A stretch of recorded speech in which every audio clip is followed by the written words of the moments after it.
What is going on? What is going on? How's everybody doing tonight? Come on in, hit that like button, Let me know where you are checking in from. Let me know where you're checking in from. Hit that like button. Let me know where you're checking in from. So far, we got Florida in the building. Miss Pippi is in the building. Oh, man, it's looking like a light night tonight. So no one wants to know about cross-docking. I had like 2 people ask me about cross-docking since I've been on YouTube. One was last week, which I said I'll go ahead and talk about it.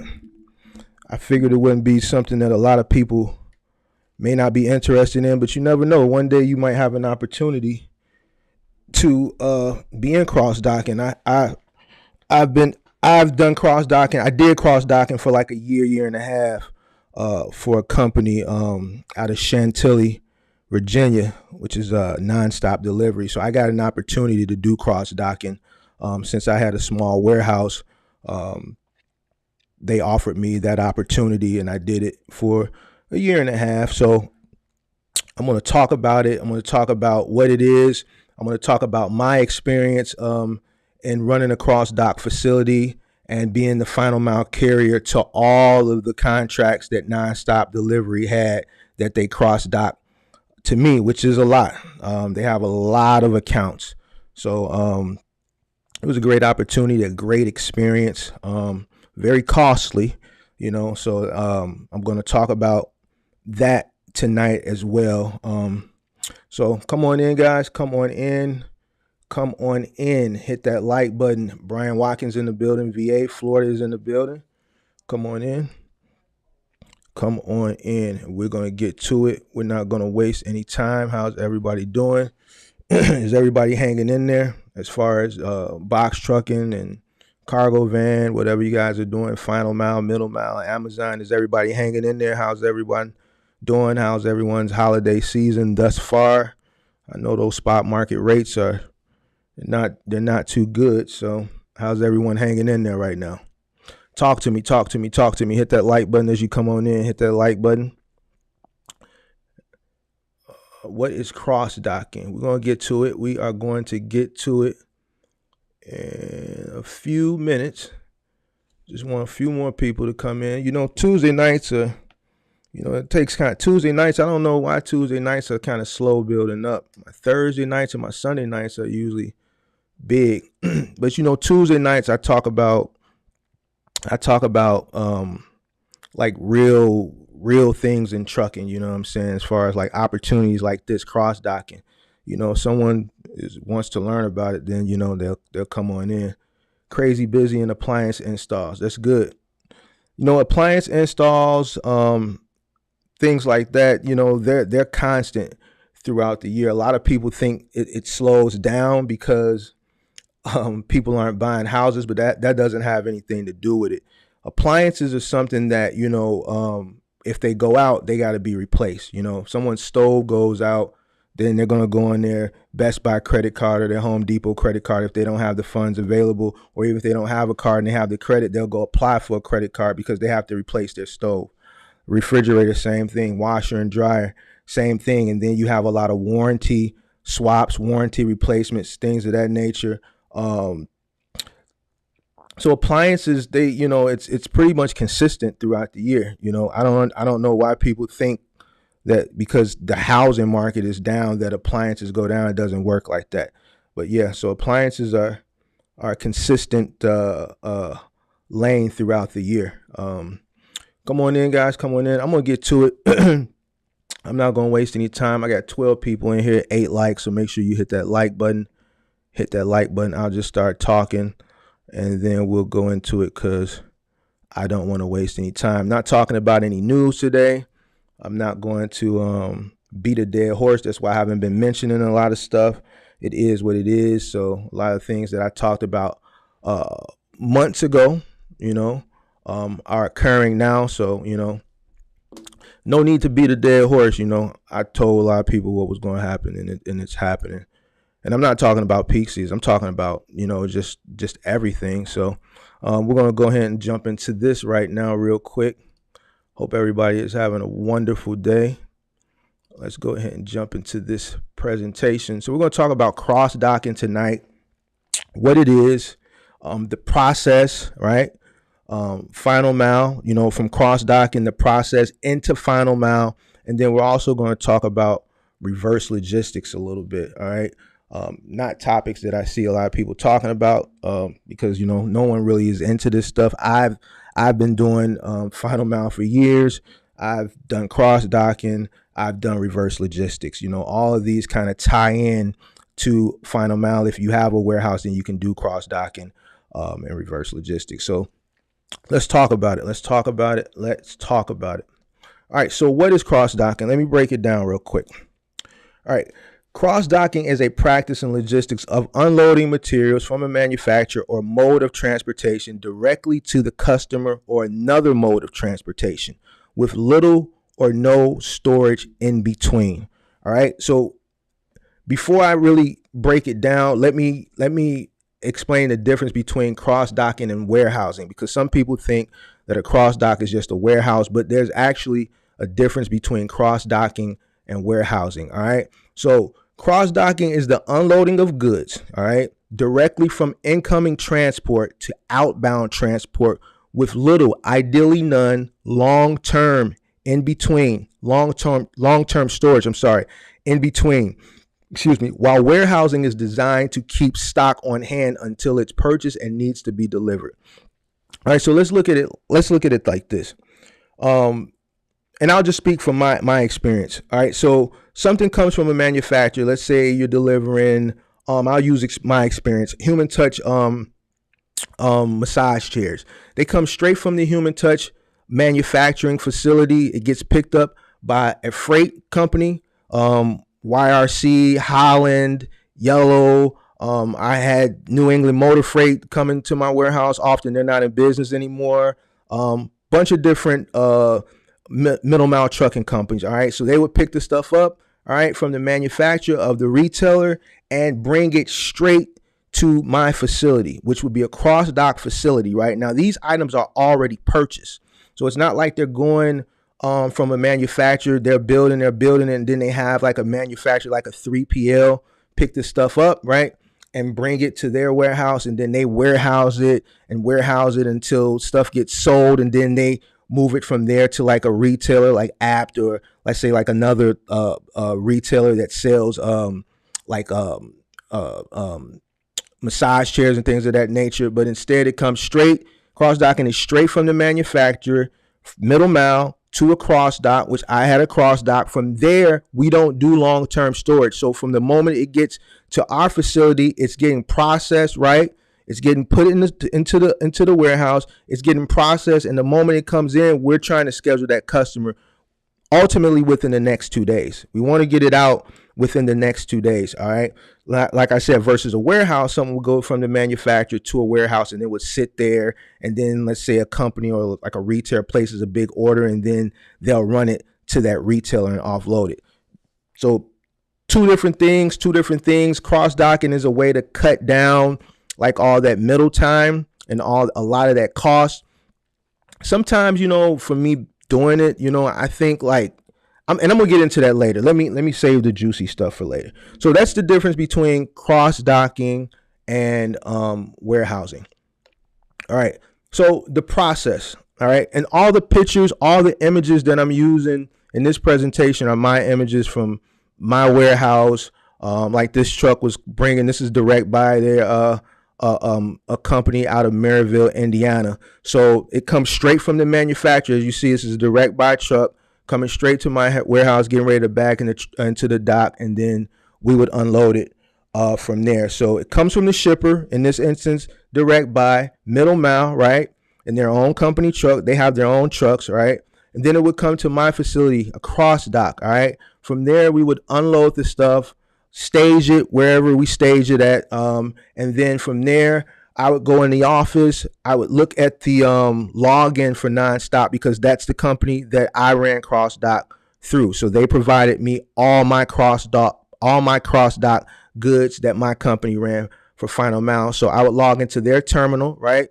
So I would see all my inbound stuff before it comes in, right? And then once it comes in, We would check it in received. We would have our bills that we received from the middle mile carrier, and then I would be able to print out a BOL for my company once we delivered it to the customer. All right. From there, once I'm in that nonstop delivery terminal, all right, with my company login and things of that nature, I can call the customer and schedule something. Now, me, I'm cost efficient. So I'm looking at every single thing that's coming in on any given day.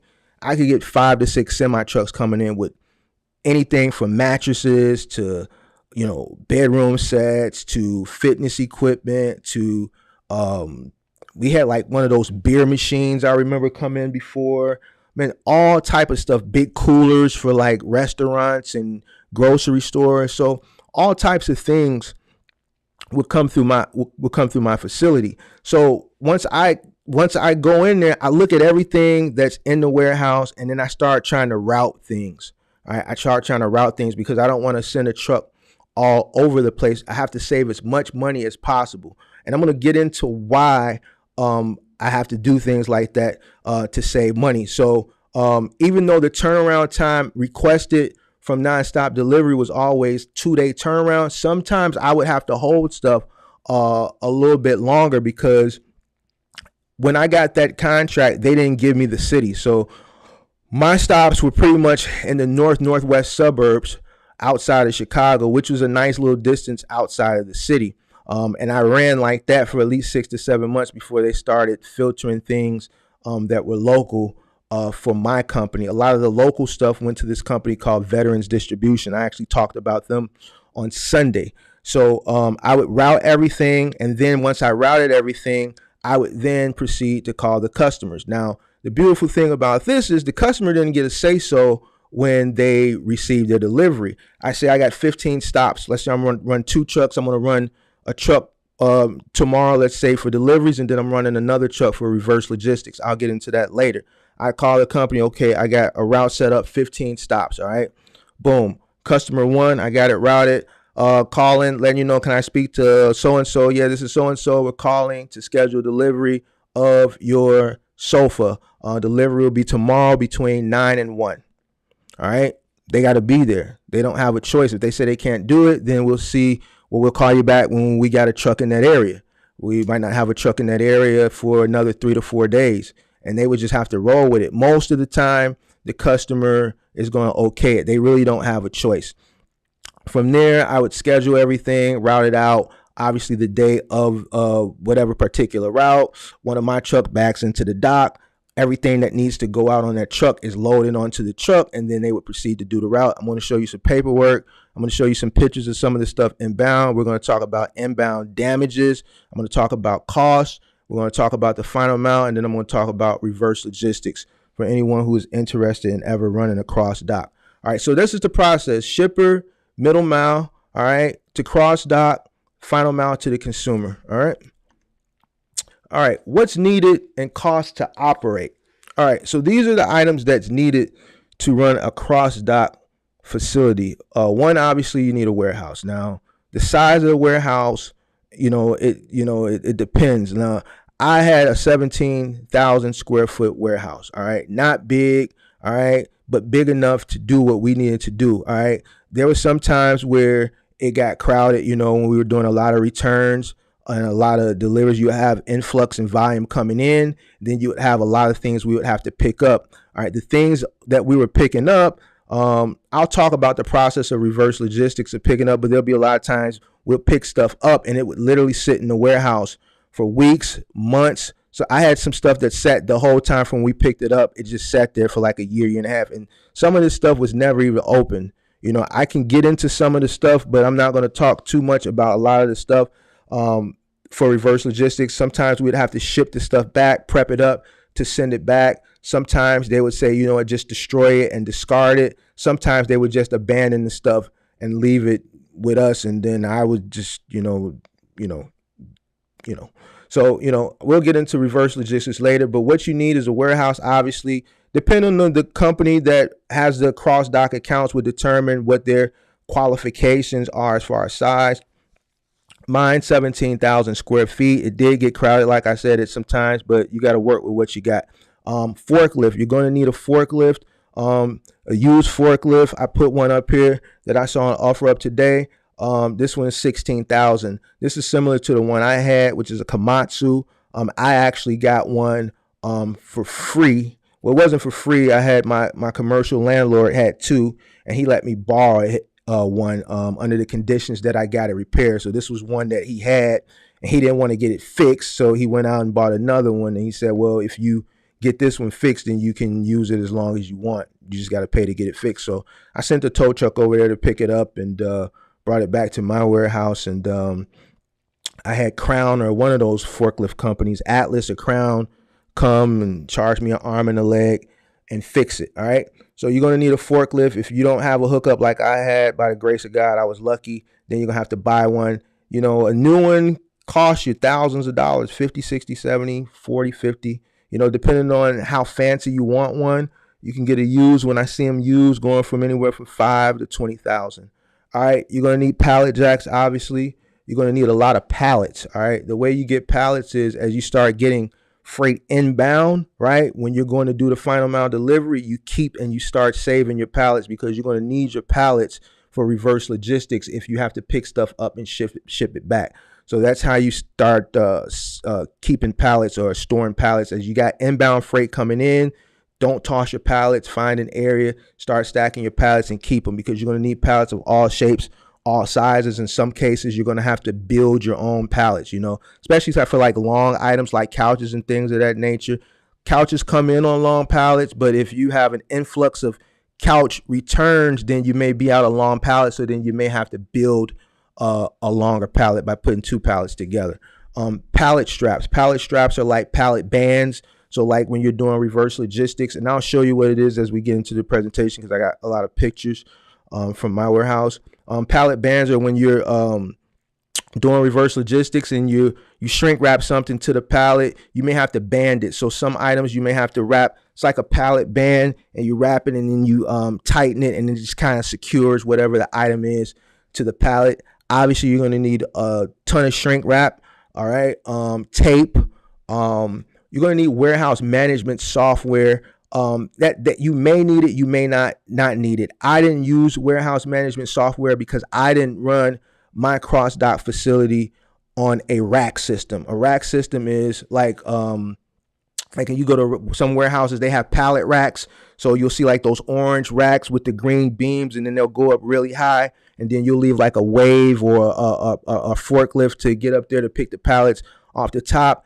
We had a rack system that was left there from the previous owner, but I didn't use the rack system. I kept everything palletized on the floor. So I used floor space. I used every inch of real estate of floor space as I could, because I didn't want to actually remove the racks out of the way off to the side, broke the racks down, moved them to the side, because I didn't want to use the pallet jack the forklift more than we needed to, because it was an older forklift that was given, and every time something happened to this thing, it cost a lot of money. You're talking about $150 an hour for them just to come out. They charge you an hour to travel to, that's $150. Then when they get there, they charge you $150 an hour with a 2-hour minimum. So if its job is done with less than 2 hours, you still got to pay the 2-hour minimum, and then obviously $150 an hour prorated after the second hour, plus the cost of whatever the parts are. And then they charge you another $150 for them to go back to wherever it is they came from, wherever their home base is. So it's not cheap. On top of the repairs, you also have to factor in, the forklift runs on propane. All right. So, a couple things of propane, when those things run out, I got to send somebody to go fill those things back up. All right. So, running a forklift, operating a forklift can be costly. So I wanted to minimize operating our forklift as much as possible, simply just to unload semi-trailers when they backed in, and then to load our our trucks up, or to load semi-trailers up when they came in for reverse logistics, when we had to ship something back that we picked up from a customer to return. What's going on, Most? I see you in the building. Shout out to everybody that's in the building. Let me know where you guys are checking in from. Hit that like button. All right, pallet racks, like I said, if you want to use a pallet rack system, you can. They're costly. They're expensive. Me, We broke the pallet racks down. We moved them off to the side. I use floor space. All right. I use every square inch of floor space I could, for the reason that I told you before. And it was easier too. It was a lot easier. Office supplies. I'm going to show you why you're going to need a lot of office supplies. A lot of paper, a lot of ink, a lot of paper, a lot of paper. You know, some companies don't run on an app system. So Nonstop doesn't run on an app system. Everything is print and ink, print and ink, print and ink, print and ink. So, you know, if we got an influx of inbound, let's say inbound freight, or an influx of inbound freight and reverse logistics return freight at the same time, that's a lot of paper that's being printed. So, you know, on any given occasion, I could go from running for Nonstop 2 to 4 trucks on a given day. You know, there was a time where this company Veterans, which ran a lot for Nonstop here, they told Veterans, like, yo, we don't have no more space in our warehouse, you know, because they got a bunch of accounts. So they said, we're not doing any more Home Depot returns. So they put all their returns on me. So I logged in one day. It was like 185 Home Depot returns for Chicago. All right. So, you know, I was grateful for the opportunity. That was a lot of money. But, you know, that's 185 pickups now, you know, so all that stuff is coming back to my warehouse. You're talking about 17,000 square feet versus their 1 million square feet. All right. So it's a big difference. And with reverse logistics, like I said, they're not in a hurry to pick that stuff up. So even when we pick the stuff up from the customer and bring it back to our warehouse and palletize it and prep it for pickup, it may be sitting there, because then I got to go in the office, create a bill, it got to go in the terminal, and then they have to request a carrier to come to my facility to pick it up, to ship it back to wherever it needs to go to. And like I said, sometimes that reverse logistics, they weren't in too much of a hurry, and then that would take up a lot of space in the warehouse. So I'm gonna talk about supplies and paper, then recycle dumpsters. All right, you're going to need recycled dumpsters. You're going to need the biggest recycled dumpsters. In some cases, you're going to need 2. You may need 2 pickups a week. All right, so I was running 3 dumpsters. All right, I had a regular 2-yarder just for regular garbage, and 2 10-yarders. All right, 2 10-yard recycle. No, I'm sorry, I had a 2-yarder and 2 10-yard recycled dumpsters. All right, so needed 2 10-yard recycled dumpsters, and they were picking up once a week. They were picking up one twice a week, but I ended up just getting a second one and then just having them pick up once a week. Just added a second dumpster and dropped down to once a week. All right, so you're gonna need that. All right, so now let's talk about the final mile as far as cross docking. So I explained to you the process, what it is, and I'm talking from my experience. So I'm explaining it to you from my experience of doing it. All right, stuff comes in, and these are some of the things that will come in, all shapes, all sizes. You see these straps that are wrapped across this big ottoman. Those are what band straps are. This is how it comes in, band strap, and this is how we would send it back out. Usually if we have to send something reverse logistics, it's not going to look perfectly wrapped like this, because obviously we'd be picking it up from a customer's home, and it's going to look a little different depending on how it was shipped to us. All right, but those are bands. That's on a pallet. Now, if you look at the picture to the right, you see a little slit in it. This actual item, I remember this sat in my warehouse for like a year and a half. And what I actually did with this, they didn't want it back. I kept telling them to pick up send a middle mount carrier. I kept putting a request in for them to pick it up. The reason why it sat so long is because we could never get in contact with the customer. We couldn't get in contact with the customer. We had Nonstop reach out to them, and you know, they purchased this stuff, and for whatever reason, they never answered the phone. They never returned any of our voicemail. So it sat. You know, I never just got rid of anything or just gave things to friends and family members. You know, I had a bunch of stuff that would just literally sit there that Nonstop didn't want back, the retailer didn't want it back, and we couldn't get in contact with the customer. But anyway, this is something that sat there for a minute. It actually came damaged. You see that little slit in that right picture to the right. What else?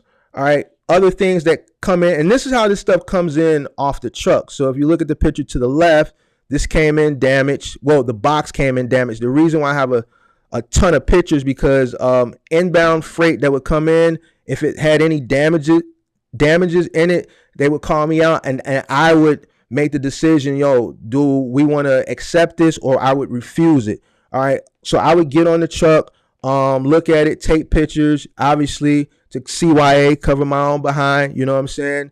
And if I thought that it was okay, maybe it's just the cardboard was damaged, then I would tell my warehouse guy to accept it. We would log it in, and then we attempt to obviously final mile delivery and hope and pray and keep our fingers crossed that once it was broken down that there was no internal damage. But if there were, I had a picture with a timestamp, and I put notations in nonstop delivery system that, you know, we received damage with the pictures. All right, so like this right here, this is us unloading off a semi truck, and you see it's coming off the semi truck damaged. So most of the pictures that I have are from stuff that, you know, I had to CYA. So things that look good, I didn't take pictures, but I got a ton of pictures. So obviously we're taking this one off. I climbed up on the truck to check it, so it must have been good from what I can see from the outside. But this stuff is coming from the manufacturer for the most part, straight to the cross dock. Now, there's some occasions where the stuff is handled multiple times, which is why a lot of stuff gets damaged, especially big, bulky freight like this. Big, bulky freight gets damaged a lot because, you know, if this stuff is handled off or handed off 2-3 times before it gets to us, you know, if anybody that's ever worked in a warehouse, you see how they toss this stuff around. Sometimes they're not paying attention, driving the forklift. The forks poke the item.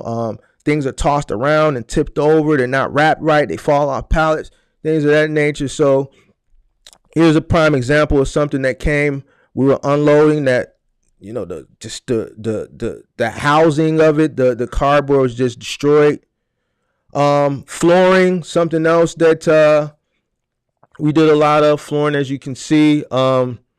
This picture to the left just shows you that the pallet jack doesn't fit under. So a lot of people, maybe I can just get away with a pallet jack. You can't get away with a pallet jack. You're going to need a forklift to get up under that to move this flooring. Pallet jack wouldn't fit.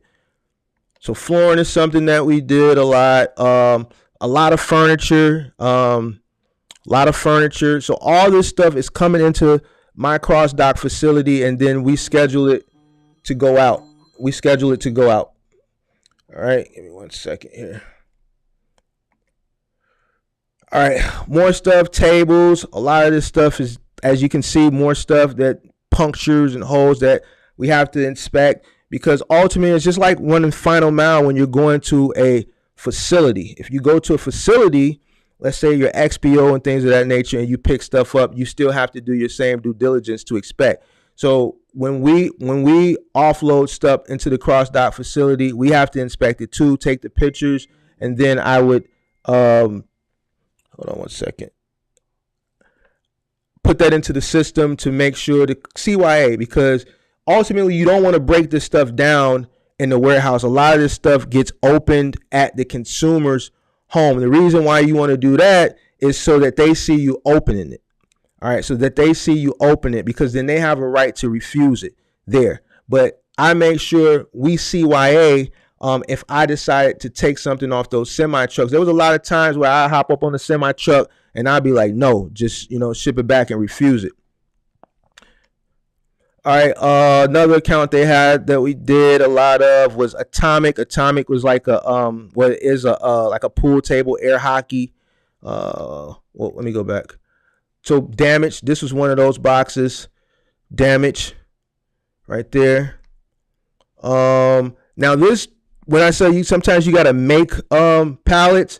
This came off the truck like that, but let's say if we had to do reverse logistics for this, then this is how this would need to be shipped. This is fragile. Obviously, this is glass. That's why it's shipped up like that. So this pallet is a custom pallet because this piece of glass has to be shipped upright. All right. This looks like a chair to the left side. All right. So here's some copies of some bills for nonstop deliveries, just so you guys can have an idea of what they look like. I blocked out everyone's personal information, our personal information, consumers' personal information, phone numbers and things of that nature.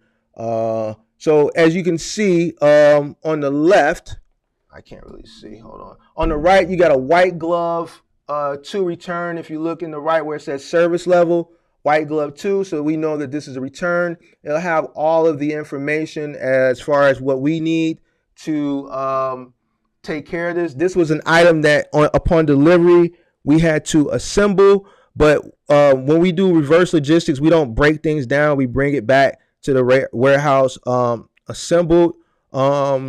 On the left, this was also a return. I can't really see what it is because I don't got my glasses on. But these are the bills. They would have a questionnaire. They would have to check the box. They would sign on the left. My driver would sign on the right. Here's some more bills. Return on the left. I can't see what it's for. And then on the right, service level threshold 2-man, as you can see. And then customer signature at the bottom. A lot of the time, these customers never do the inquiry thing. What do you call it? What do you call it? I can't think right here. When they say yes or no, the inspection thing. All right, so here's another one. This one is a 2-man threshold. Threshold is basically room of choice. So for nonstop, threshold was room of choice, not pass the door and drop it. It was room of choice. And then, you know what, before we get into that, I'll just give you an idea. Going back to what I talked about as far as supplies, when I said you're going to need a lot of paper. All right, so hold on one second. This is half of January. Oh. This is half of January of this year that we ran for nonstop. All right. I'm covering people's personal information. So you see, hold on, nonstop delivery. All right. And this is half of January. All these are bills. So all this stuff has to get printed every single day. So every day we do a delivery for each customer, a bill has to be printed, even for the pickup. It has to be printed. Those same pieces of paper that you saw, these short form delivery receipts. All right, so all this has to be done. And this is half of the month. This is just what I grabbed out of that file. This is from January of 2018. And this was half of the month. So this is a lot of printing, a lot of paper. And I'm going to get to why this is important for people who are interested in doing a cross dock. So this is January. And then I grabbed another folder. This is a folder I grabbed from May of 2017. These are returns. So here's a folder of returns. So now let me show you what I also did for these. Since it was a lot of paperwork, what we would do is, as I routed it out, if you notice on these bills, hold on, like you can see on this one on the left hand side, you see it's a 3 there that's circled. And then like on the one on the left hand side, it's a 5 and then a 3. I would route the routes every day, and then I put a circle, 1, stop 2, stop 3, stop 4, stop 5, just in case I didn't have operations was dealing with Office Depot or something at the time, because those drivers needed their routes optimized. And I had one person optimizing Office Depot. So sometimes other routes got neglected. So they would have to manually input their stops into the GPS themselves. And then what I would do is, once they turned their routes in, this is how they got paid. We needed these bills, obviously, because I have to scan them and upload them into Nonstop Deliveries software system online, so that we can close these orders out, so that it can go to accounting, so that we can get paid. So at the end of the day, when we did accounting for the routes, obviously they got to sign their name at the bottom, but I would put the stop amount on each paperwork, if you can see that. So whoever the driver and the helper was, so this was Martin and Armand, and then you say, so Martin was getting $15 for the stop as the driver. Armand was getting 10. A route would do anywhere from 10 to 15 stops a day. So 15 and 10, So this is manual. This is manual 15 and 10. This is all the same day. 6, 10. Yeah. 15 and 10. This stock paid him 20 and 15. Why this stock pay more?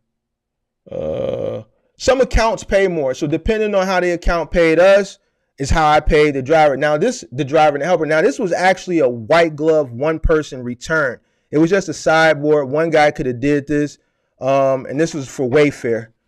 Another 20 and 15. So this guy on this route, was this the same day? Yeah. 20 and 15, Regal Suite. This is a mattress and a box spring. This was a removal. So this was a pickup. What is this? This is a dining room table, 180 pounds. This was also a return, 20 and 15. So this guy made about $200. The driver did that day.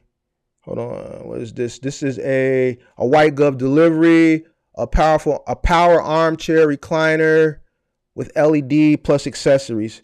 This is a white glove delivery, so they had to set this up, remove all the packaging, remove all the cardboard. This one paid that guy 20 and the helper 15. So 20, 40, 60, 80, 95, 110, 125, 140. So the driver made 140 that day, and then the helper made anywhere from $10 to $15 a stop. So that's how I would do my accounting that day, and then that's how we would do it. So these are returns. So I just wanted to show you guys these bills because well, some of them, I got tons of bills for that account because if I run 2 or 3 trucks that day, each truck 15 stops, that's 45 sheets of paper. That's a lot of ink. Now, the reason why I'm telling you guys this is because when you're running a cross dock facility, none of the warehousing stuff, none of my costs as far as printing paper, ink, the warehouse, my forklift, my propane, my warehouse guy, they don't pay you for that. They don't pay you for that. They only pay you for the drop off and the pickup. So when you drop items off, you get paid for that. When you pick stuff up, you get paid. Nothing that has to do with the warehouses, even the material. So when we pick stuff up, right, to prep it and palletize it for a middle mount carrier to come pick it up, like all the shrink wrap, the tape, the band straps, they don't pay you for that. So you have to make sure you're making enough money on the delivery and the pickup to cover all your supply costs. Even with the dumpster, you see what I'm saying? Even with the dumpster, all those white glove deliveries, you bringing the stuff in, you're putting it together, you're removing all that trash. So all that styrofoam, all that cardboard comes back to my place and goes in the dumpster, right? And then I got to pay Republic Services, all right, every week to come pick it up. They don't even cover that.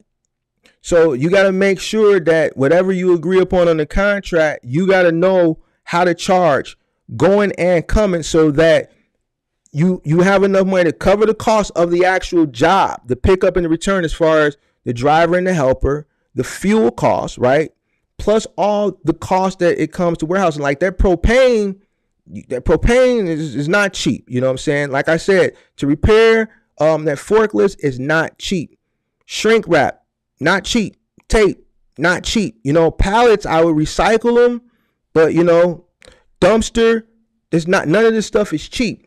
So keep that in mind. All right, so inbound damages. These are mattresses. These came off the truck. I took this picture on the semi truck, as you can see. So this is probably something I refuse. Like I said, a lot of stuff when you're running a cross dock, for some reason you think because you're getting rid of a lot of the handling. In most cases, a lot of stuff still comes damaged inbound. So a lot of this stuff comes damaged inbound. As you can see, this couch, I don't know what happened to this couch, but all this is damaged inbound. More inbound damages. A lot of inbound damages. And this is the stuff that you got to deal with when you're running a facility. Like I said, when you're going to a final mile location, you're at the location. You know what I'm saying? So you got to look at this stuff before you put it on your truck, because once you put it on your truck, then it's on you. So I got an extra step. We're receiving it into our warehouse, right? So I got to make sure that it's not damage coming off the middle mile carrier truck. All right. I got to make sure it's not damage coming off the middle mile carrier truck. All right. So, all right, reverse logistics. Let's talk about reverse logistics. Picking stuff up. All right. So companies like Wayfair, as much money as Wayfair makes, the $1 billion+ they make on selling stuff, 50% of the stuff that people order on Wayfair, they return. I know this because we deliver Wayfair, and 50% of the stuff that we deliver a week later, we see bills in the system to pick the stuff back up. All right. Now, situations like this, like mattress returns, people order a lot of mattresses off US Mattress. That's another account that Nonstop Delivery has that we ran through. If we deliver the mattress, we would have to pick it back up if they return it. Now, the thing is, if we got to do reverse logistics on the mattress, we have to prep it. All right. Normally, a mattress comes in a box. Sometimes it comes in one of those boxes where when you open the box, it inflates and it blows up. All right. Other times it would come in a cardboard box. All right. If it was an inflatable mattress, we still have to ship it back. All right. Once it blows up, you can't unblow it up. You know what I'm saying? So you got to figure out a way. So this is the best way that we would ship mattresses back. Sometimes it took 3 guys to do this. You have to fold the mattress over, have 2 guys fold it over, have a guy go around it with some moving tape, top and bottom to hold it, then go around it with the shrink wrap, then palletize it, and then band strap it to the pallet. So this is how we did reverse logistics for mattresses.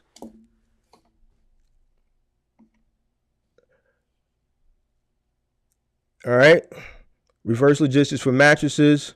Like stuff like this, obviously you got to palletize it when you pick it up from the customer. It comes back to the facility. Then you have to prepare it to get shipped back. So you got to palletize it. You got to shrink wrap it, prepare it. You can use cardboard, shrink wrap, whatever you got just laying around. That's why I say always keep a lot of cardboard. Keep all your pallets because you never know what you may have to use some of that cardboard for. Things like this that got, assembled at the delivery, reverse logistics come back. Things like this, I would try to palletize it without breaking it down. If we had pallets that were big enough, we would palletize it without breaking it down. But sometimes like things like this, we probably had to take the legs off and put it flat on the pallet and then stack the chairs and then wrap it and then band strap it to the pallet. Sofas, a lot of sofa returns. Pretty much everyone, 50% of people that order sofas return them. So same thing, you got to put it on a pallet, wrap it to the pallet, and then band strap it to the pallet. All right, so I just wanted to talk about it since a couple people asked me about it. My thoughts on it. I know a guy last week that asked me about it. He said, once he did research on it, person that did it said, it's costly. It is costly. You're spending a lot of money on materials that they don't cover for you. They only paying you to do the final mile delivery and the reverse logistics. So none of that stuff I talked about, as far as the warehousing supplies, they cover for you. So it can be pretty expensive. Plus, if you're renting a warehouse, the cost of the rent of the warehouse. So the warehouse rent, right? Plus your gas, right? For your heating, your lighting, and whatever else, expenses that the upkeep, cutting the grass. As you can see at the beginning of this one, plowing the snow. We had a blizzard in 2015. We actually supposed to have one coming Thursday. This wasn't a blizzard, but I plowed this yard in 2015. The blizzard of 2015 took me a day and a half. This is the back of the yard. This is not the front. So this is where the semi trucks come in at. All right. So a day and a half to plow. And when I paid someone to plow this place, I didn't want to pay them to plow the whole place. I would just pay them to plow enough where the trucks could come in, turn around without getting stuck. Because plowing this place was well over $1,000. All right. So you got to make sure that, you can afford the upkeep of the facility as well. I know a lot of people probably weren't interested in cross docking, but it was something I thought it would be cool to talk about. You never know, someone might get an opportunity one day to have their own warehouse and do cross dock and try it out and see if it works for them. If I would I do it again? No, because like I said, it's costly. When you're running a cross dock, you get paid a little bit different too, versus like final mile. Final mile, you get paid once a week or every other week, depending on the company you're working for. When you're running a cross dock and you're running for a final mile company like Nonstop that's sending straight to you, they pay you once they get paid. All right, so it was a lot of jobs that we did one year that we didn't get paid for to a year later.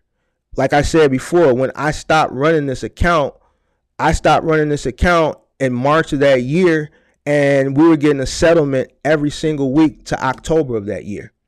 All right, so that's how much money and that's how far behind they were in paying for deliveries. So during a pay period, if I had an influx of deliveries or returns during a pay period, the pay within that pay period, the settlement within that pay period they would pay me may not meet. My payroll may be $3,000 for running that account in a pay period, and I get a settlement of $750. So I got to float the rest of that money for all that work that was done for that particular account in that pay period. And then you'll get a settlement for like $4,000. Then you'll get a settlement the following week for $2,200. Then you'll get a settlement the following week for $1,000. Then you'll get a settlement the following week for $5,000. So there was no consistency because they pay you when they get paid. When accounting handles whatever the retailer is and pays them, then it goes to their accounting, and then it takes another whatever, net 30, net 60, net 90, all right, for them to submit that payment to us. So would I do it again, cross dock? No, because it's very expensive. It's a lot more work to me than what it's worth. It was an opportunity at the time that I didn't want to turn down. I didn't know any better. I had the facility to do it. So I did it. Luckily for me, like I always say, I had another company that would float me. That's the year I took this. So I got that account in 2016. The reason why my 2017, a big part of the reason why my 2017 was so bad is because I got that account fourth quarter of 2016, and pretty much 2017, I was floating a lot of that account out of my own pocket and from my moving company. And then in return, 2018 is when I started really getting a lot of that money from a lot of that work we did in 2017. The money just really didn't add up.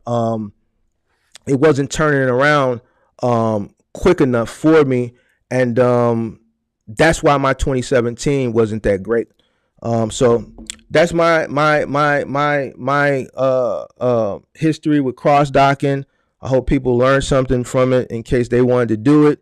So any questions?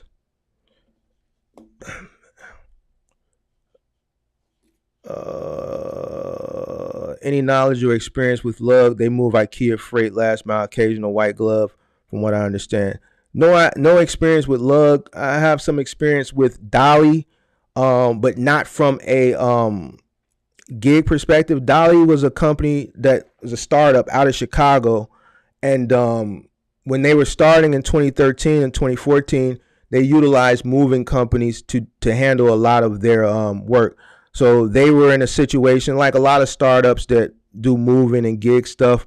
When they were getting all those series rounds funding from venture capitalists, they started here. So they had a lot of advertising, like on public transportation things, and they had people using the app, but they didn't have enough service providers.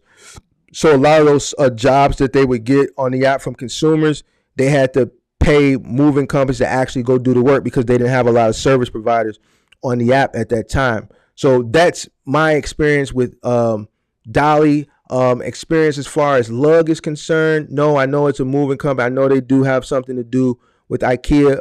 I said I was going to make it my business to download that app over the Christmas break and kind of see what was to it, and maybe do a video about it, review it, check it out.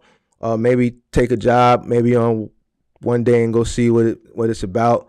But no knowledge or experience with lug. Only Dolly, in that uh aspect.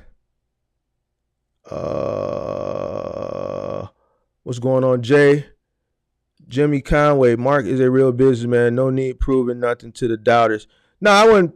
And I don't like to show a lot of. You know, I don't really show a lot of the inside of my business. I do that for a reason. But this was like the paperwork and stuff. I blocked out a lot of people's names, but just to show the amount of paper and the amount of ink for this one particular account that I would have to spend money to print, and none of that money, they don't pay you for that. So I just want to give people an idea of some of the costs associated with cross docking, and yeah, it's a lot of paper, a lot of ink. Most, what's going on? Can you have a warehouse but sub it out for delivery? I guess I'm in my honest opinion, and this is just from my experience of having a warehouse. It's not something that, if you're on a smaller scale, I would recommend you to do. If you're on a large scale, you got deep pockets, a well built out infrastructure, then I guess, yeah, go for it. Like I said, the reason my 2017 wasn't good was due to this account. This account, I had to float this account. When you're dealing with warehousing, you get paid a little bit different. They feel like, well, you got a warehouse, so you got money. You got to wait for your money like we waiting for ours. So for a small person, I wouldn't recommend going into warehousing, unless you got real deep pockets. Subbing it out for delivery. I mean, if someone wants to rent it out, you got a warehouse just sitting, someone want to rent it to do whatever they want to do with it, then yeah, go for it. If you can make income off a warehouse that's sitting for someone else to go try their hand at it, then yeah, go for it.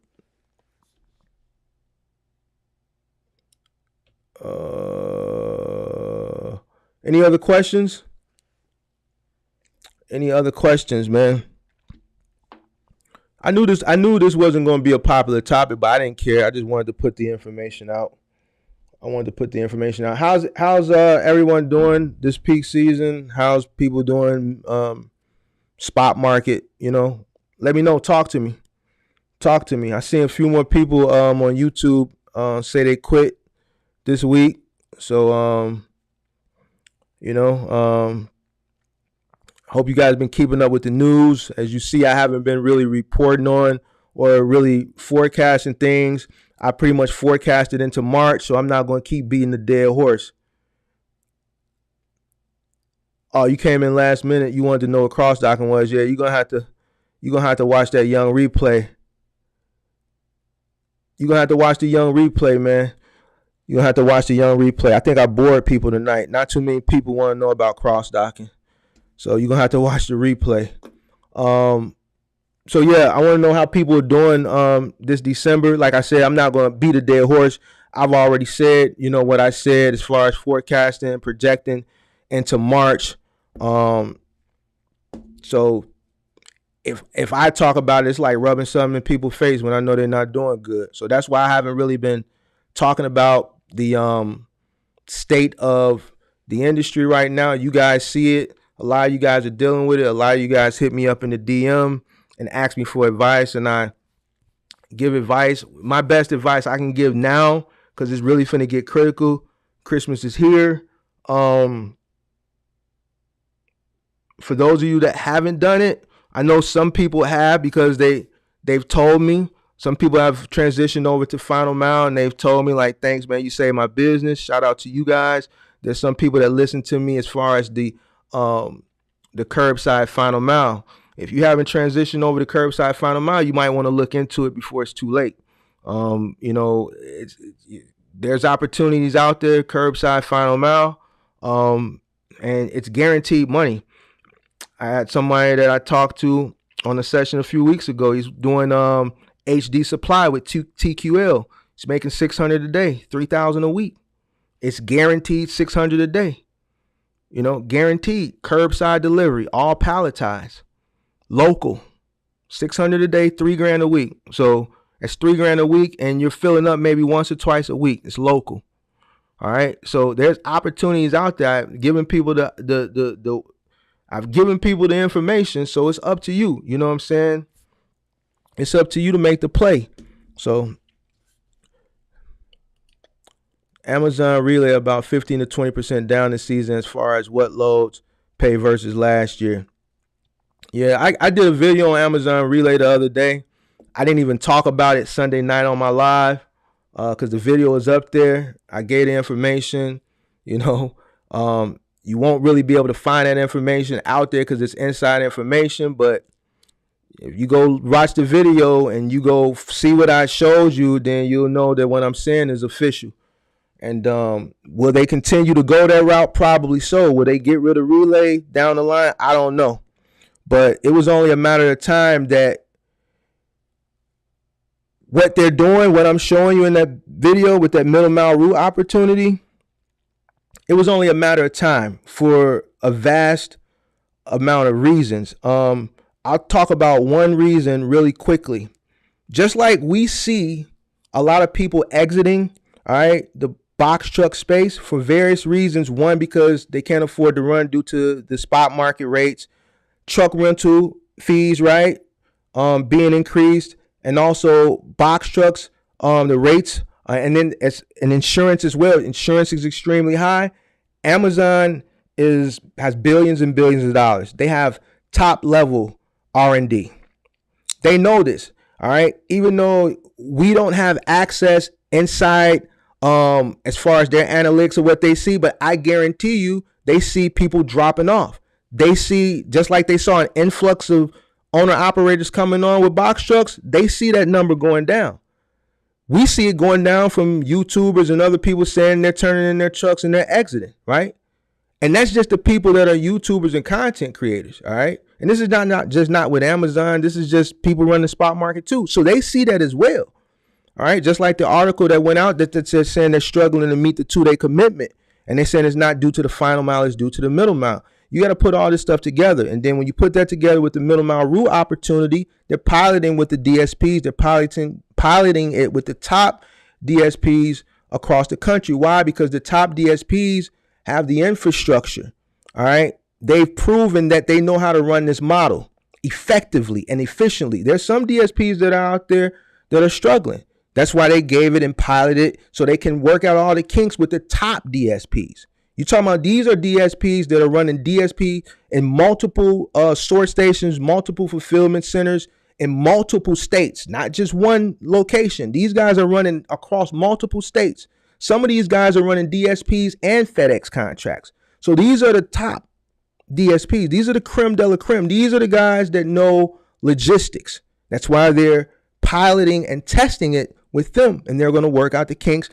And I'm pretty sure they're going to eventually open it up once they perfect it to all the DSPs, right? And then once they open it up to all the DSPs and give them the opportunity, then eventually a couple years down, you know, they're going to open it up to the public, and then you can buy in just like you can buy into the AFP, Amazon Freight Partners, or to the DSP program. I mean, the program is there. I put the video out. So just like I'm saying, they know people are falling off due to high costs. They got to do something. They have the money to buy the truck. So why not just structure it like they got these other programs structured? You know, so it is what it is.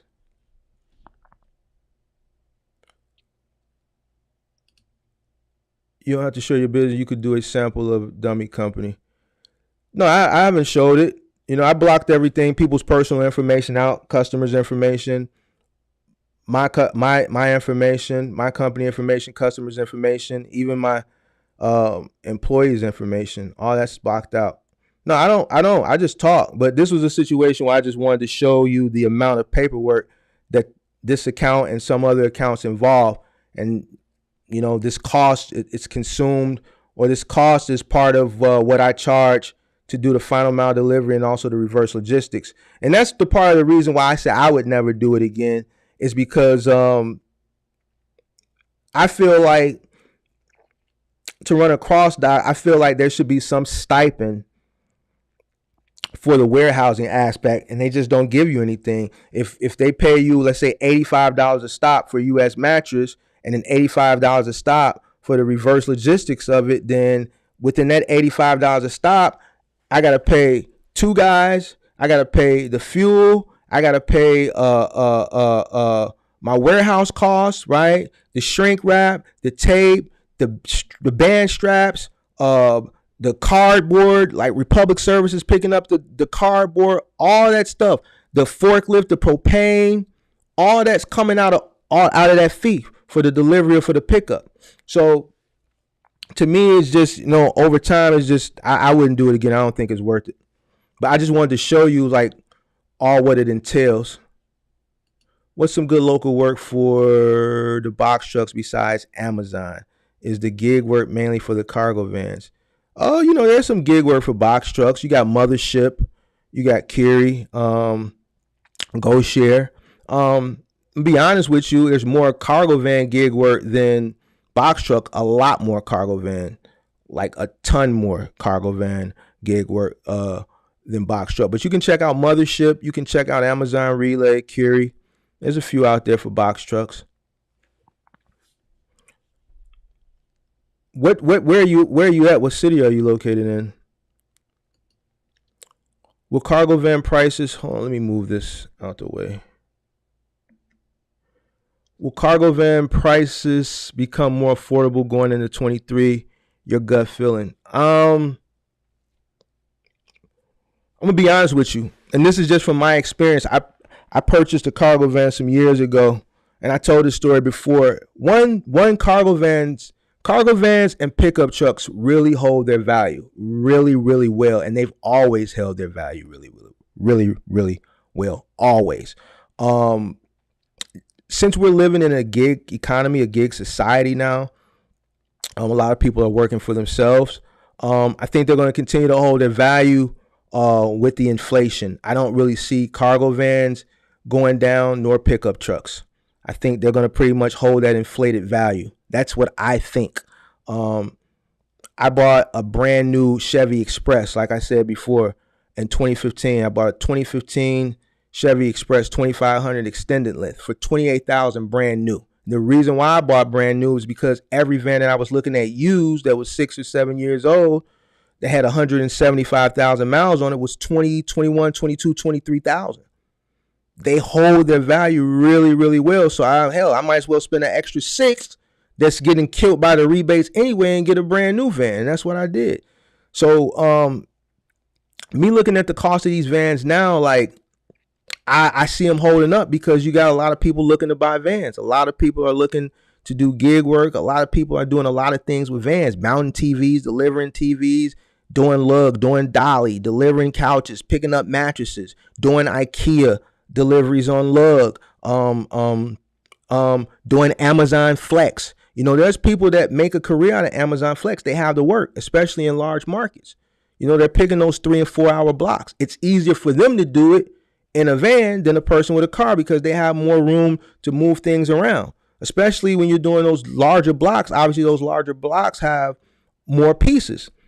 People are doing grocery delivery, Instacart. So yeah, cargo vans always have held their value. I think, if you see a little drop, it'll be a drop in the over sticker price, the inflated price, but I don't see cargo vans going down that much because a person is more apt to go get a cargo van than a personal vehicle. People are really looking for cargo vans right now. They're looking for them. Everyone wants to work for themselves. And then you have a lot of people now that tried the box truck industry. I watched a video of someone that exited recently, this week actually, out of the box truck that said, man, they might go try their hand in a cargo van. It's a cheaper cost of entry. Maintenance is a lot cheaper. Insurance is a lot cheaper. And there's a lot more opportunity. You know what I'm saying? You're limited if you're running your box truck over the road. You're limited, for your hours of service. All right. Even if you're running local, there's only so much you can do with a box truck local. After business, after after the business day ends, that's pretty much it for a box truck, right? But with a cargo van, you can run to midnight. I know here Amazon, you can pick up Amazon Flex routes up to what, to 9:45, 10 o'clock, and then they give you a 2-hour block to drop it off by midnight, and then you have overnight. We have overnight Amazon delivery here. You can get delivery for Amazon 4 in the morning. So you got those substations that do strictly same day delivery. So you got people picking up at Amazon 1 in the morning for a 4 a.m. to 7 p.m. delivery window. So Amazon in some markets is almost at 24 hours a day. It's almost, because you get it to 12 and then it starts again at 4 a.m. So you got 4 hours off. Eventually Amazon is going to be 24 hours. You know what I'm saying? So I think the vans, if they do go down a little bit, it'll be that inflation cost, but vans pretty much hold their value really, really, really, really well. Devontae, what's going on, man? How you feeling? You're in Miami? All right, what was your question? What's some good local word besides pastor? Yeah, so basically those ones that I gave you a few minutes ago, try Mothership and try GoShare with your box truck if Amazon isn't working for you. Any other questions?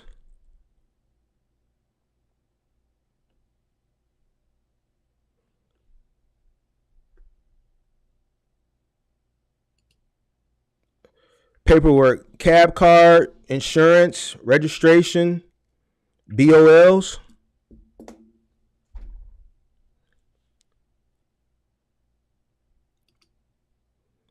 If you have MC and DOT with insurance, what's next? Contact dispatcher. What is authority?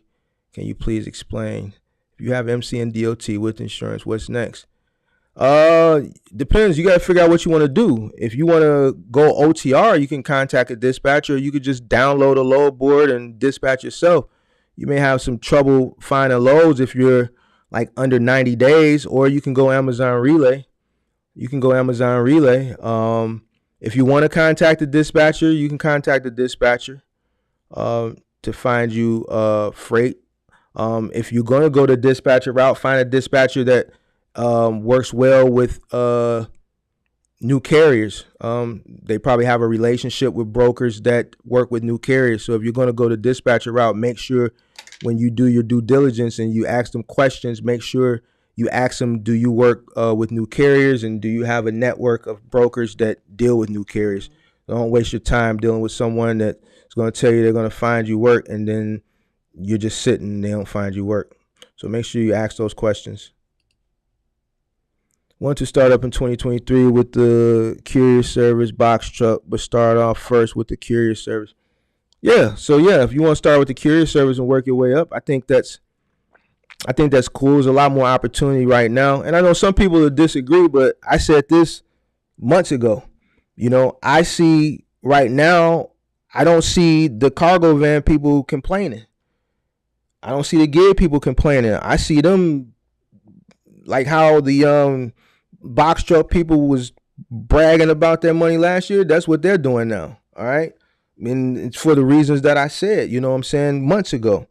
I was in Walmart Saturday. I was in there around prime time, about between 5 and 6 p.m. And I did a social experiment. I was in there actually doing some shopping on the grocery side and health and beauty side. But I went over to the toy section because I just wanted to see. I'm 42 years old, so I know what a Walmart is supposed to feel like and look like a week before Christmas, right? On a Saturday at 5 o'clock, especially in the toy section. It's supposed to be chaos. It's supposed to be disarray, just the shelves are empty or half empty and just out of whack and just a ton of people. I walked the toy aisles, 4 people in the toy aisles. Across all the toy aisles, there were 4 people. And the aisles were in tip-top, immaculate condition, stocked to a T, nice and order, right by the SKU. You know, if I wanted a SpongeBob was right on the shelf, right above the SKU for SpongeBob. It wasn't SpongeBob right here, and then the SKU said 32-piece Lego set. You know what I'm saying? No, everything was in order. All right, so that doesn't mean that people are not buying things. Obviously, yeah, we know the volume is down, right? Consumer buying behavior has shifted. All right, it's shifted in one way as they're not buying as much, but it has also shifted in the way they buy. They're not, people aren't going to the store anymore. They're not going to the store. The Saturday before Christmas, so this Saturday coming up is Christmas Eve. 1 week before Christmas, the toy aisle, the sporting good aisle, the tool aisle, all those little Christmas bins they have in the middle of the aisle, with those bins where they have those special holiday, you know, they retails like Walmart and Target, they have like these special gift boxes and stuff. All those bins were full. All of them were full. Wasn't nobody bumping and pushing over and doing none of that. I've been around long enough to know what Christmas feels like in Walmart a week before Christmas. All right. And it just didn't feel like that. It felt like March in there, like the middle of March. You know what I'm saying? Like a regular Saturday. You see what I'm saying? So yeah, like I said, now has consumer buying behavior shifted with the amount of things they buy. It's also shifted on how people buy. So getting back to that, they're buying online. So you see all those Spark guys winning. You see those Walmart orders that are going to Roadie. I'm looking at them $24.95. One item, 5 pounds, 2 pounds, one item going 3 miles, $25. They're paying $25 to take one item 3 to 4 miles. That's who's winning. They're taking it to 3 to 4 miles. They're running back to the store, picking something else up. So you got Walmart Spark, you got Roadie running Walmart, you got Amazon Flex, you got a plethora of gig apps where the gig economy people are capitalizing this holiday season, because the volume that is there for Christmas, even though the volume is down overall, obviously, right, as we can see, but the uptick of people that are spending, they're buying it online. They're not going into the store, and those opportunities are getting funneled to the gig apps, and they're going out making that money doing those deliveries.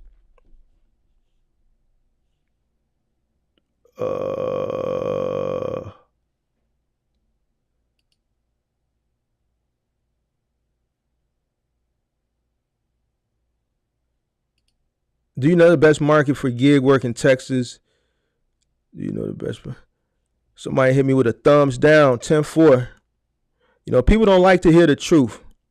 They don't want to hear the truth. You know, some people hung up and they don't want to transition when they got to. But 10-4, shout out to you, thumbs down.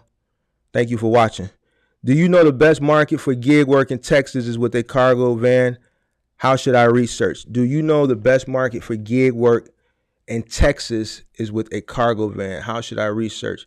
Research, just go on your Google Play Store or go on the App Store and download Amazon Flex, download GoShare, download Spark, download Curie, download Roadie, and make sure you sign up for them, and then just go on there and see what opportunities. I don't know where you're at in Texas, but just download those apps and go in there and see what opportunities pop up. That's the best way to go about it. See how much opportunities pop up. If you're in a major city, then you got a bunch of Walmarts near you. So that means use a bunch of opportunity on Spark and Roadie. I would say just download the apps and see how many opportunities are on there. See how often opportunities are on there, and then see how often or how quick these opportunities disappear. Then they'll give you an idea how much competition is down there.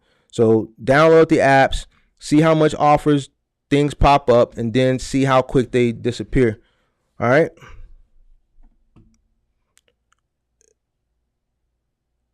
Brick and mortar is a thing of the past. I agree. Brick and mortar is a thing of the past. It's costly for one. I know a lot of these rental truck companies are requiring you to have a brick and mortar in order to rent a truck, but I think that's just a way for them to turn you away because they don't want to deal with a lot of new companies. But yeah, brick and mortar is a thing of the past. You don't really need a brick and mortar anymore, really, if you're running your box truck you never really need unless like you were cross docking, like I was talking about earlier. A lot of these companies, however, are looking for brick and mortars in a lot of major cities because they're trying to make the turnaround time that I talked about last week quicker to get things to people final mile. So like we were talking about, Amazon set the standard for 2-day delivery, and now ultimately same day delivery, and how you got all the other retailers are pushing to hit those same goals. The next thing is an hour delivery. So in order to conquer that challenge, a lot of these retailers gotta build small like fulfillment warehouses in highly populated areas so they can get that turnaround time quicker. In a lot of major cities, if you notice, a lot of like the logistics companies are out in the suburbs, really not in the city. But a lot of these companies now are trying to find small. It doesn't have to necessarily be 1,000,000 square feet, 20 square feet, 20,000 square feet. 15,000 square feet, 10,000 square feet, enough so that they can have gig people coming back and forth, picking things up, taking them within a 10, 15-mile radius, dropping it off, shooting back, picking something else up, and repeating the process. So the more small fulfillment centers these companies have in the cities, in the major cities and highly populated areas, that's going to help them get that turnaround time down to an hour. Ultimately, that's the goal. All these retailers want to offer 1 hour delivery within the same hour. So that's what they're all shooting for right now. Fort Worth has newly fully automated McDonald's, no employees, and smaller space. Yeah, I see McDonald's are doing that here too. The new build out McDonald's, they don't have a front desk. It's just the touch screen, and then when you go to where the front desk used to be, where you place your order, it's just a pickup thing. You pick it up. So everything is you got to place your order on the screen, which is smart for them because they're also McDonald's. A lot of these fast food places are having employment issues too. There was a lot of fast food places here still. If you go on certain days, they'll have a sign up, dining room closed due to lack of employment. Only 1 or 2 people showed up to work, so they can only operate out the drive-through. Some days you go to a fast food place and there's a sign up and says closed for the day due to lack of employment because no one showed up to work. So they have fast food vending machines. I haven't seen any of those. Any more questions? Hit that like button, guys. Hit that like button. I appreciate it. If you hit that like button, hit that like button. If not, I'm going to go ahead and get up out of here. If you came in late, you can watch the replay. Just talking about cross-docking. A lot of people probably ain't interested in it, but I wanted to talk about it from my perspective of doing it. What else? Let me make sure I got all these questions.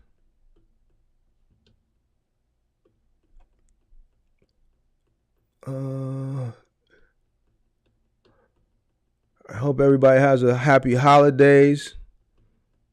Hope everybody's going to be safe these holidays. I'll be back Thursday. I got a topic Thursday that I'm toying with. I don't know. I may do it. I may not do it. I don't know. It depends. But I got a topic that I'm toying with Thursday. We're supposed to get a blizzard here, so supposed to snow all day Thursday and all day Friday. So if that's the case, I'll definitely be on here because I'm not going outside in the blizzard unless it's for some money. You make a lot of money in the blizzard. Like here, like if you got a pickup truck, like I got a pickup truck, obviously for obvious reasons, just to get through the winter, right? You can make a lot of money just pulling people out of ditches. Like you got you some tow straps. Like you would be surprised. Like when we get snow here in the winter, like I just be seeing people like in cars that like, yo, you see it's 2-3 feet of snow. Like why are you out here in a Chevy Aveo or Toyota Corolla? Like what made you think you was going to be able to drive through this? You know what I'm saying? And people be so desperate, I don't really be having time, but you know what I'm saying? If you got a pickup truck, you live where it's a lot of snow and people ain't that smart, you can make a lot of money pulling people out of ditches. with a pickup truck.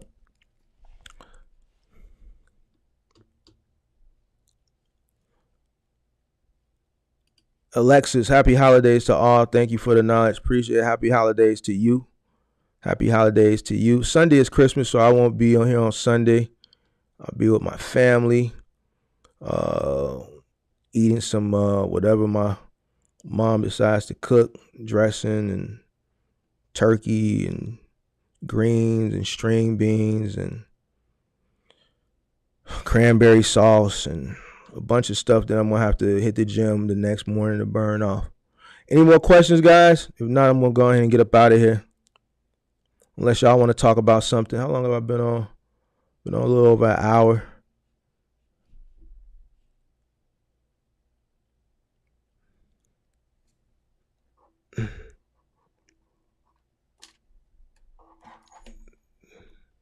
Let me know if you guys got any questions.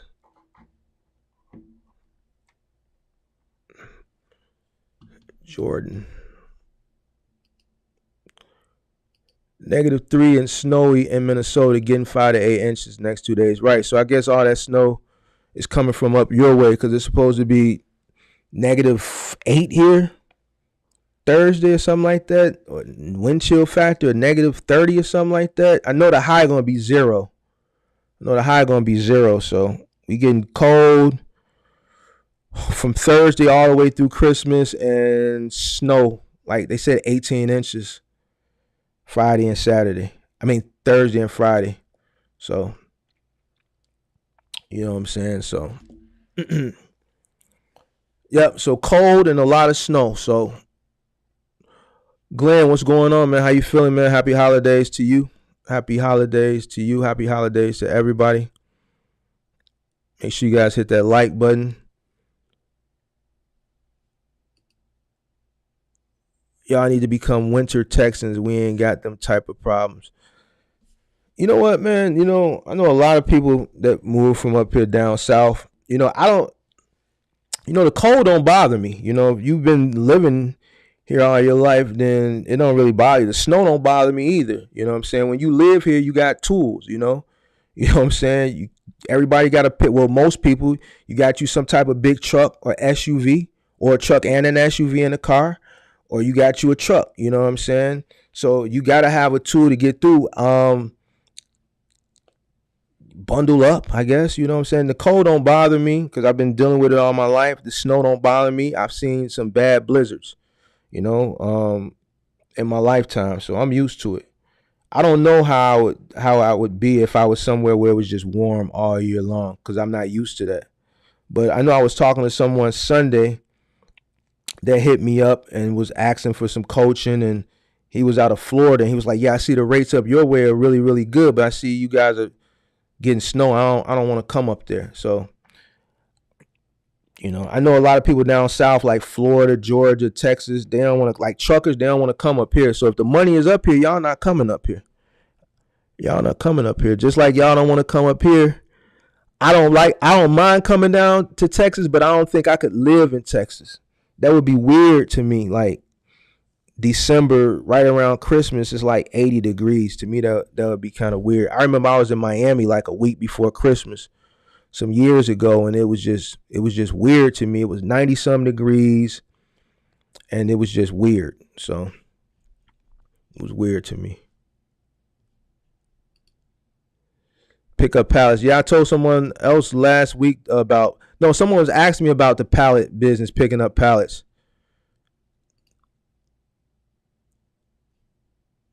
I'm still watching for those truck prices to keep falling. You probably want to see them fall another probably 5 to 10 grand. I'm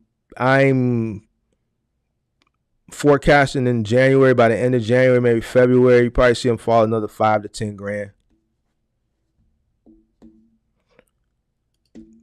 Thank you, Mark, for what you do. Happy holidays. Happy holidays to you, Miss D83.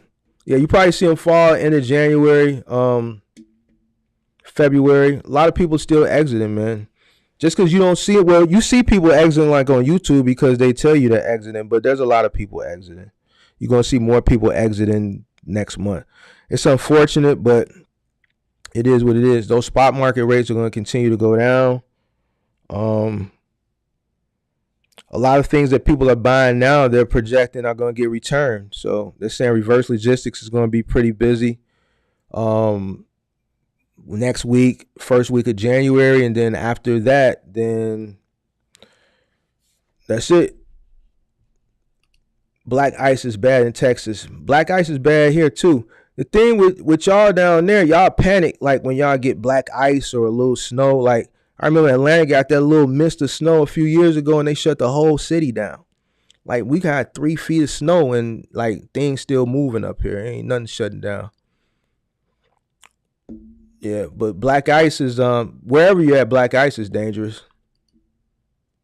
With the gig work, all I would need is cargo insurance to get started, right? Would start off my SUV, then cargo van. All right, so if you're running gig, yeah, you just need your insurance for your vehicle. That's it. That's it.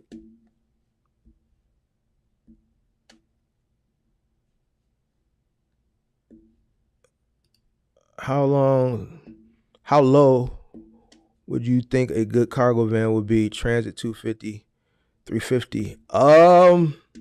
Depends on what year. Depends on what year. Depends on what year. I was seeing 350s a few weeks ago for like $40,000 used.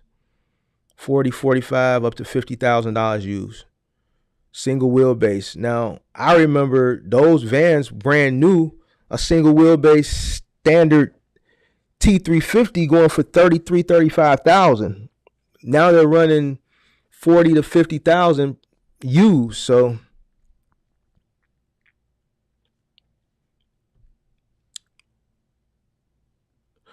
let me see. How would you? And then as far as the 250, I'm looking at 250s for like the 30,000, 40,000 range. 150s you can catch in the 20,000 range. And then the Ford Transit Connect, which is the smaller one, you can catch those depending on how old, anywhere from 8, 9, 10,000 up to about 20,000. Obviously, the more expensive they are, the newer they are. Got to get those snow tires in the winter. Um, I keep all terrain tires. I don't do snow tires. I got all terrain.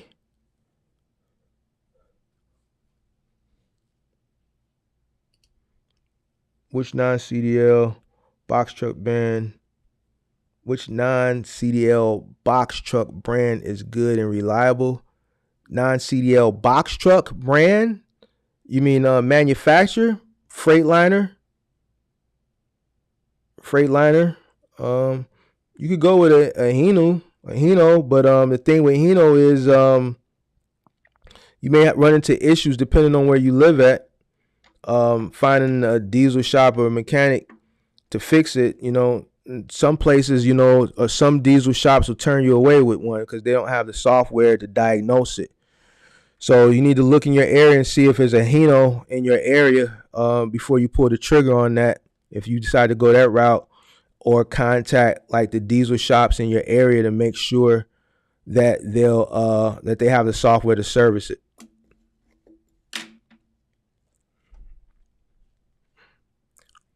Philip Green, clear ice. Clear ice, that's what y'all call it. We call it black ice. Freightliner is the way to go. Box truck, more mechanics will work on. Yep. So that's why I told you. That's why I was saying Freightliner and Hino. But like I was saying with the Hino, you might have an issue. A lot of diesel shops will turn you away with that Hino because it's foreign and they may not have the software to diagnose it. So if you live in an area that there's no Hino, then you may want to go with Freightliner. That's where a lot of people run into an issue with a Hino, especially if they live like in dead rural areas. They have a hard time finding someone to work on it.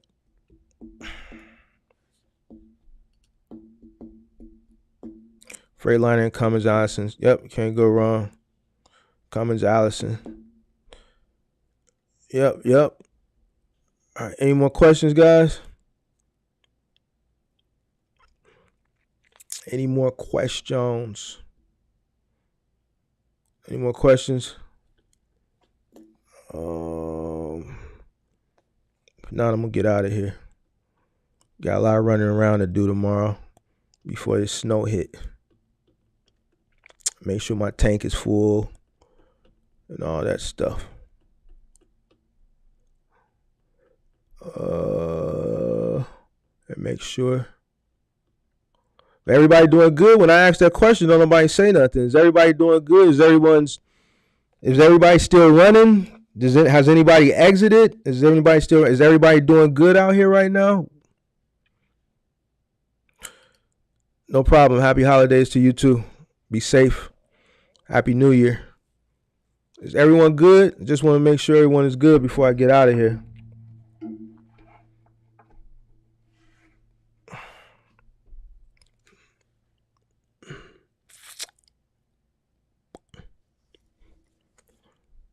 Man, this is going to be not even a 2-hour show. That's a record. All right. Guess that's it. I'm not getting back in until it makes sense for me. So you still got your truck, or you turned your truck in? Were you renting a truck, or do you own your truck and you just got it parked? I know I spoke to a few people like a month back. I haven't heard anyone say they were parking their truck recently, but I know like in November, a few people said they were parking their truck.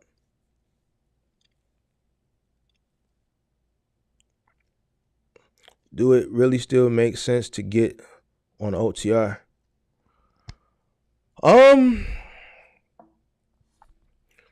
OTR middle mount ain't my thing, but looking at these spot market rates, I guess that all depends on your operating costs. If you can operate very, very, very, very, very, very low, then I guess there's still opportunity out there. But if you're operating above cost, like the average cost per mile, then probably not. Some people out here operating at $2.50, $2.25, $3, $4 a mile. And obviously we know, those people, those are the people that are in those either highly inflated box trucks, or, they got a box truck with a big note and big insurance. If you're in one of those situations, like I said last month, you should have turned the truck in a month ago. If you're operating at a very minimal cost, then yeah, you can make money. But then you're operating at a cost where a lot of other people are gonna get mad at you, saying, "Why are you taking cheap freight?" But to each his own.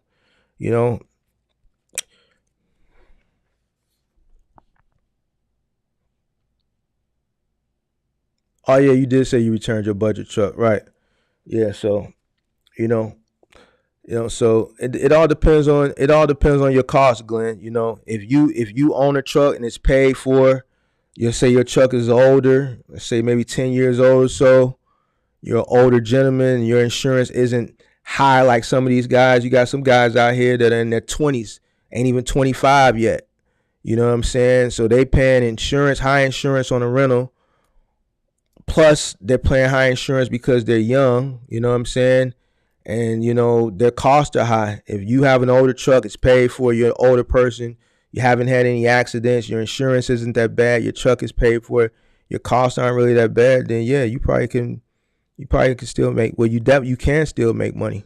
But you'll be accepting loads that your peers that don't run as cheap as you do would be upset with you, saying, why are you taking cheap freight? But that's why I say, that taking cheap freight term, like, people gotta stop saying that. People gotta stop saying that, because one, people gonna do what they gotta do to get by. It's a person out here right now booking a cheap load just so they can get gas to get to wherever they gotta go, or booking a cheap load just so that they can make sure it's enough money in their account because budget about to hit their card come Friday, or enterprise about to hit their card, and they want to keep at it. So they they trying to operate even. So they taking whatever they got to take to. Desperate times call for desperate measures. So you got a lot of people operating in desperation. People operate, they're operating with a back against the wall mentality. So people gonna do what they're gonna do. You know.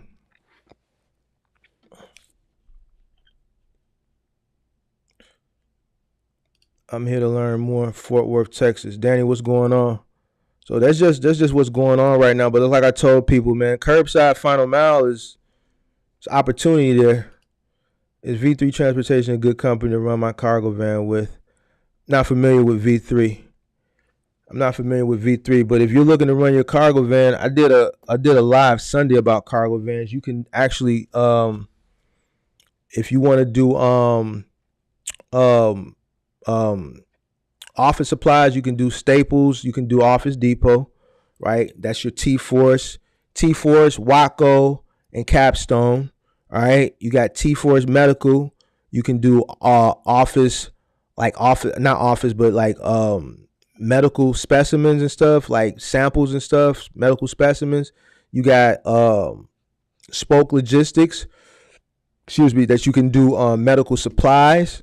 That pays really, really well, $2,000 to $2,500 a week. To do medical supplies, those are like your walkers, your canes, wheelchairs, oxygen tanks, things like that. And then you can supplement that with gig apps, Amazon Flex, Spark, and all those things. Never heard of V3 though. Cheap load to keep the fridge full. That's what I'm saying. I get it. You see what I'm saying? I get it. That ain't my lane, but I get it. I get it. If I before I talk about stuff, I put myself in the other person's shoes, put myself in the situation. I can't get upset, if someone else is doing what they got to do to hang in there, dang in there, or do what they got to do to survive. I get it. I get it from both sides of the equation. But let's say if I was running and I'm running and I'm barely making money and I just want to hang in there. I want to hang in there, and my box truck rental is $1,500. You know what I'm saying? And this is a load. I'm looking at a load that I know I normally wouldn't take. I know, this is a load that I should just sit, but man, time is ticking and I got to get it done so I can get that money and make sure that money is in that account. This is how people are looking at things right now. So I put myself in that situation. What would I do? I probably would do it. Now, somebody's probably watching, telling me, looking at me, cursing at the screen right now. But if you ain't never been in a back against the wall situation, then you don't know what you would do. You see what I'm saying? So it's a lot of people with back against the wall situations, and they hanging in there. Some people that's too far underwater, and they just turned it in. But if it's a person that's floating, that's barely getting by, then they're going to continue to do what they got to do. I hear what people saying, but it's just like this. It's just looking like this. Would you rather a person do that? It's people out here that are on the flip coin that's doing what they got to do to get by, and they doing a lot of bad things, robbing people, sticking up people. So if I know, man, look, I take this load, it's not a load that I would normally take, and I'm not promoting this. I'm just saying what's going on. But man, this is going to cover my rental for the rest of the week, and that money going to hit. I got to do what I got to do so I can have a chance at it again another week, and maybe something to come through for me the next week. That's what's going on. It is what it is.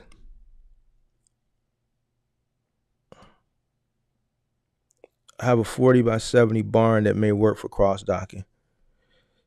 40 by 70 barn. You can contact some companies and see if they'll work with that. Not a lot of freight you're gonna put in that, but you can shoot your shot. My plan is to come in with no overhead, paying insurance only. It's not fault. People don't listen to you before they jumped in. I wasn't around. I hear what you're saying, but I wasn't around last year. You know what I'm saying?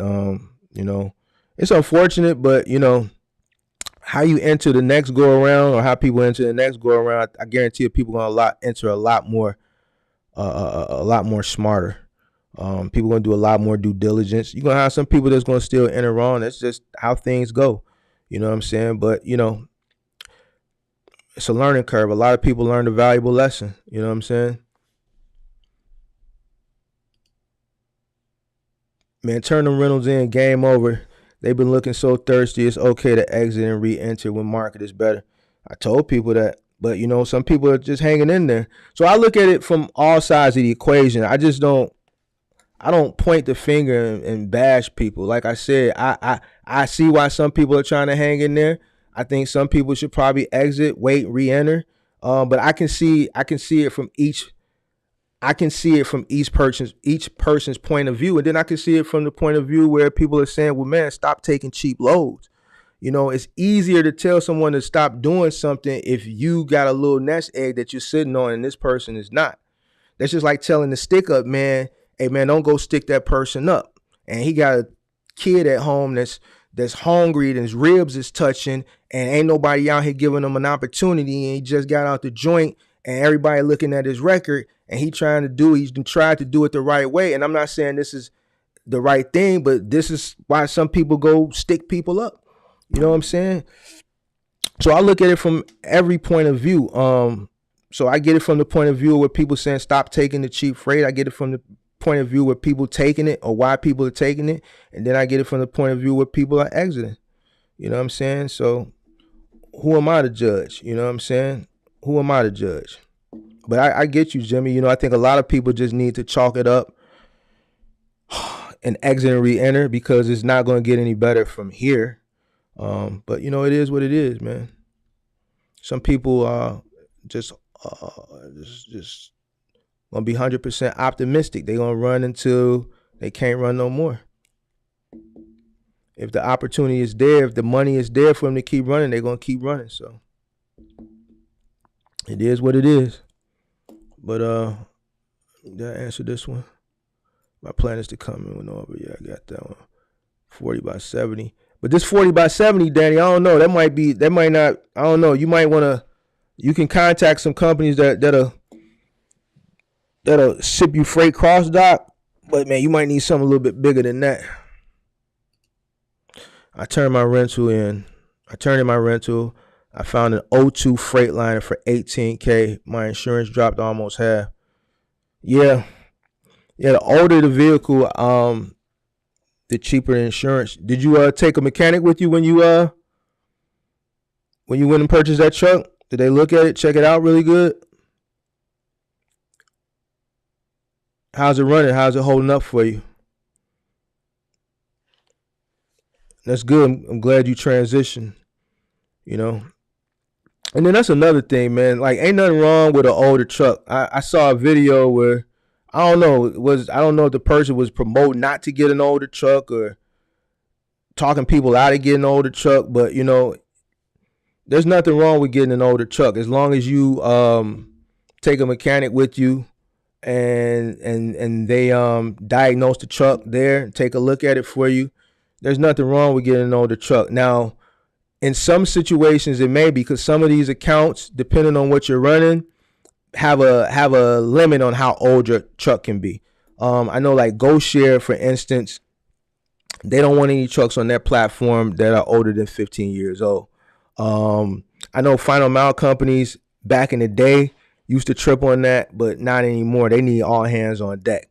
So there's nothing wrong with an older truck if you take a mechanic with you and they diagnose the truck and make sure it's a good truck. So I don't knock anyone for buying a truck. Whatever you got to do to get in, however you can afford to get in, everyone's situation is different. That's why I don't be pointing the finger. I don't like when I see people pointing the finger, telling people, like, people don't know other people's situations. So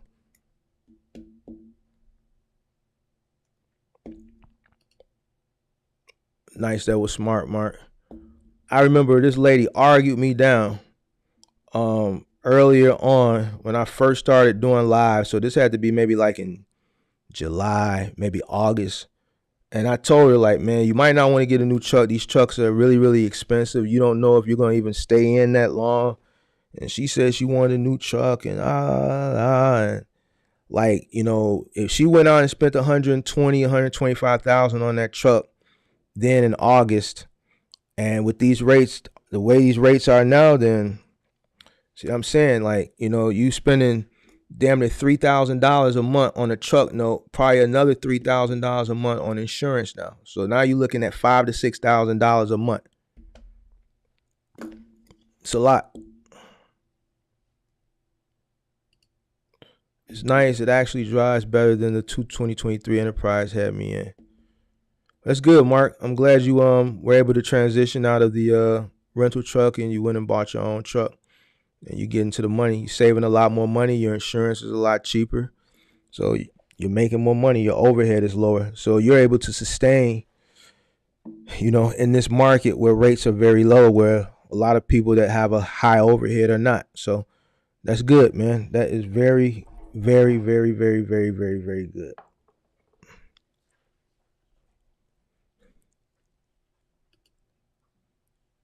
I've never seen so many people running on the road with no decals or numbers. Where you see them at? What state are you in? What state are you in? What are they running with no decals and numbers?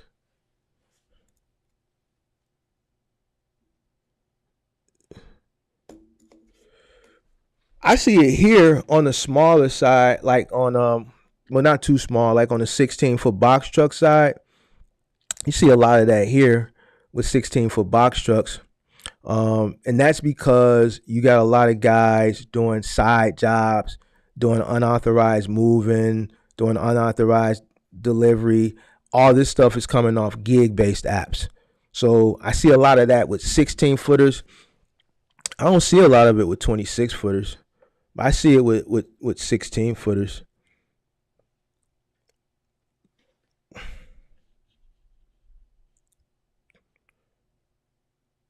So, if these logistics companies or Amazon or wherever they're picking up from, if they don't have any compliance, as far as looking at these trucks to make sure they're in compliance, then oh well. When the state trooper pulls them over, then I guess they'll deal with it then.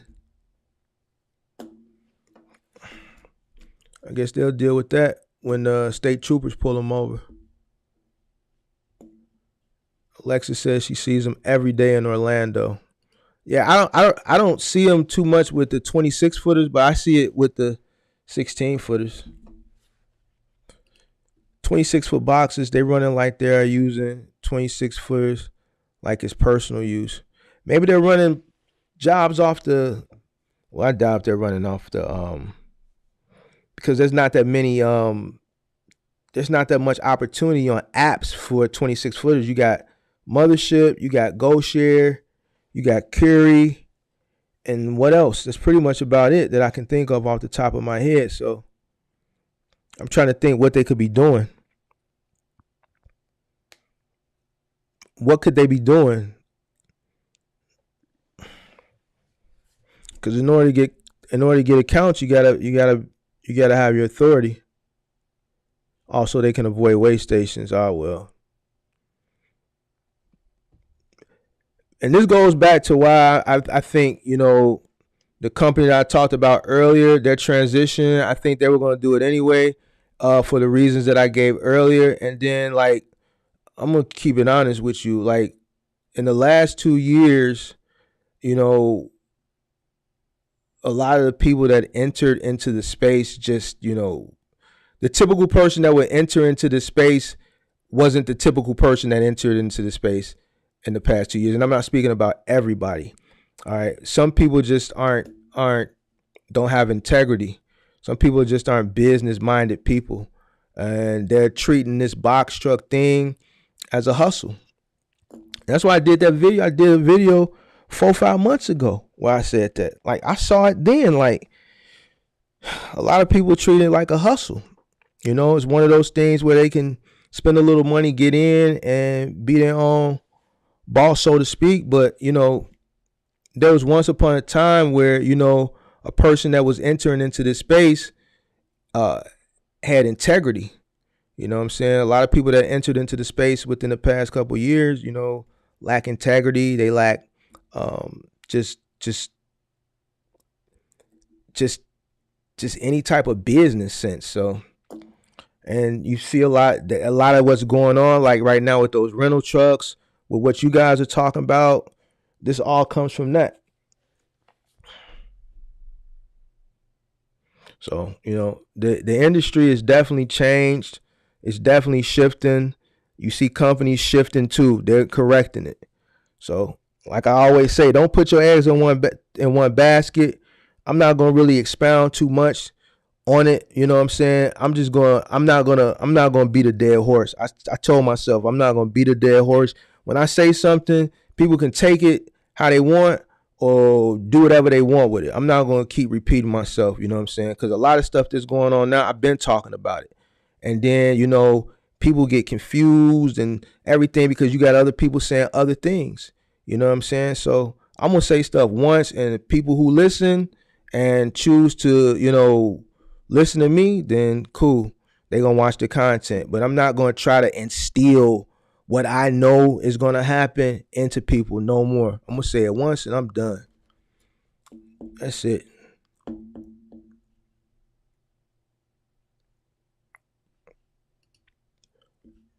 Running bad logs, not maintaining the truck, very unprofessional. Yeah, you see a lot of that. You see a lot of that. You see a lot of that. Yeah, just a lot of lack of integrity now. You know what I'm saying? That you know, and I know I don't talk about the PPP no more, but when you enter into a business, if you're entering into a business where you've worked and you've saved your money up, you've had this aspiration to purchase a box truck and do Amazon, or purchase a box truck, and you got your nephew, you guys are gonna run final mile or whatever. You purchase a box truck and you're gonna play the low board, you're gonna hit the road and go over the road, but you've been working on your job or doing whatever you did to build this money up so that you can go out and invest in this box truck and get a piece of the American dream and start your own business. It's different when you work for something and you're putting money into something that you had to work hard for versus you getting you receiving a bunch of money that you didn't have to work hard for, and then you turn around and so-called try to flip it. I'm gonna say flip, not invest. All right, flip it. And flip it meaning flipping it, buying a box truck and trying to get out of it what you put into it, and not having a business mind and not really taking it serious because that money that you invested was given to you. You know what I'm saying? So that's where the integrity is being lost. A lot of people that got into the industry in the past couple of years, they got in with money that was given to them by the government. Different ball game when you work for something, your blood, sweat, and tears. So you're going to do every single thing in your power to make sure it works because you just took money out of your savings that you worked hard for. You're going to do your proper due diligence. You're going to do everything. You're going to do everything right for the most part. You know what I'm saying? Because this is money that you worked for. It's a different ball game. It's just like if you work hard for a car, like a kid. You know why a lot of parents don't buy kids cars? I'm gonna say some parents. I see a lot of parents nowadays buy their kids cars. But in my day, I grew up in the era where your parents said, "Well, I'm not buying you a car. You got to work for it. You ain't gonna appreciate it if I buy it for you, but you appreciate it if you work hard and you buy it for yourself." Same situation. You know what I'm saying? Same situation. People appreciate things more when they invest their money that they worked for it. So it is what it is. But what's going on right now in a bunch of different aspects is a correction. The correction with the rates, a correction as far as shaking out a lot of bad characters in the industry, and then once it corrects itself, things will eventually get back to normal. I talked about 2023 going up until March. I'm not really going to expound on the rest of the year, but there's someone that I really admire. Their perspective on things, and they're saying that next year is probably the whole year is just going to be bad. I'm not gonna put that out there yet. One, because I don't want it to be bad. Even though I'm not a spot market guy, and it doesn't affect me. I want things to turn around so people can start making money. So I'm not gonna put that out there yet. But this guy's pretty smart, you know what I'm saying? And he's saying next year is gonna be pretty much bad. The only winners that are going to be, as far as, and he's a semi truck guy. Semi trucking is going to be company drivers that work for big companies, and those companies that got big contracts. So I'm not going to put that out there yet. I'm still going to do my own research and due diligence and pay close attention to things.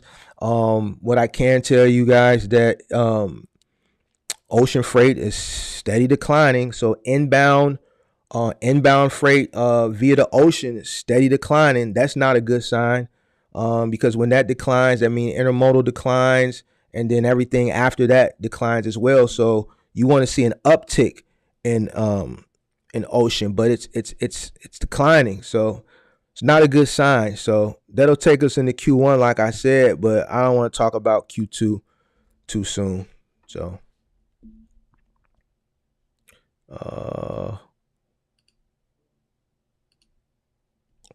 they even gave me oil changes and cost all parts, cost for 1 year warranty, 8 months limit to 8,034 miles. That's good, man. That's good. Worked on my job for 15 years and took a chance on me. Hell yeah, I'm going to put my all into it. See, that's what I'm saying. When you work for something, it's a different ball game. Same with me. I busted my behind. I didn't nobody give me nothing. I started with a pickup truck. So, you know what I'm saying? I busted my behind. So, I appreciate everything that God has provided me with, you know what I'm saying? And I don't take nothing for granted, you know what I'm saying? But, like going back to what I said, repeating myself, it's a different ball game when you're handed something or handed an allotment of money, and then you take that money and you invest it. You didn't work hard for it. So, it's kind of like, I'm gonna throw this out there. Hopefully it works. You know what I'm saying? You're not going the extra mile to make it work, and then going into like these courses and things of that. And I guess that's the big thing now amongst content. Everybody's talking about these courses and stuff like that. But I think the reason why a lot of people made a lot of money off courses was for the same reason we're talking about the box trucks.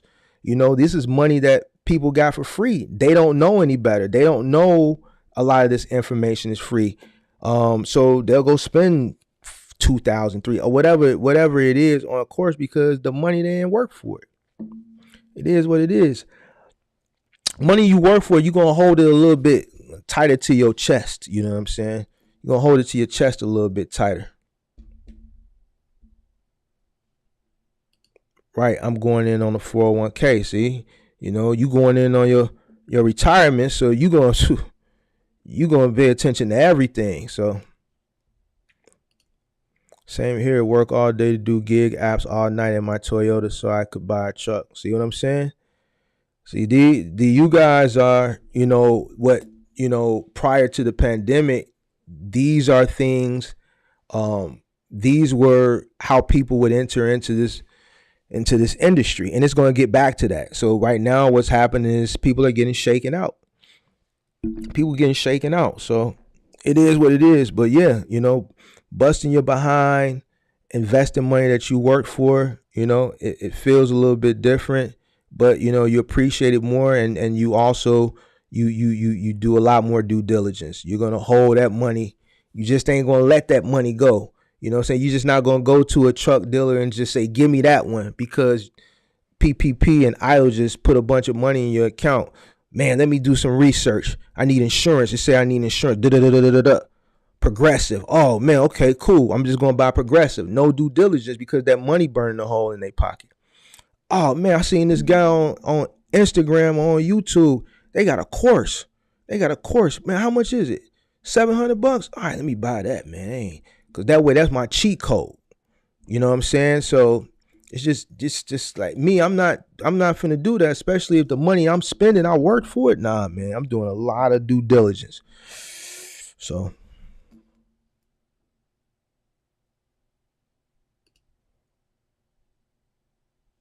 see what I'm saying? I'm gonna make them see what I'm saying. Man, what are you talking about? Shout out to all the MGMs and Mentor Gang members in the building.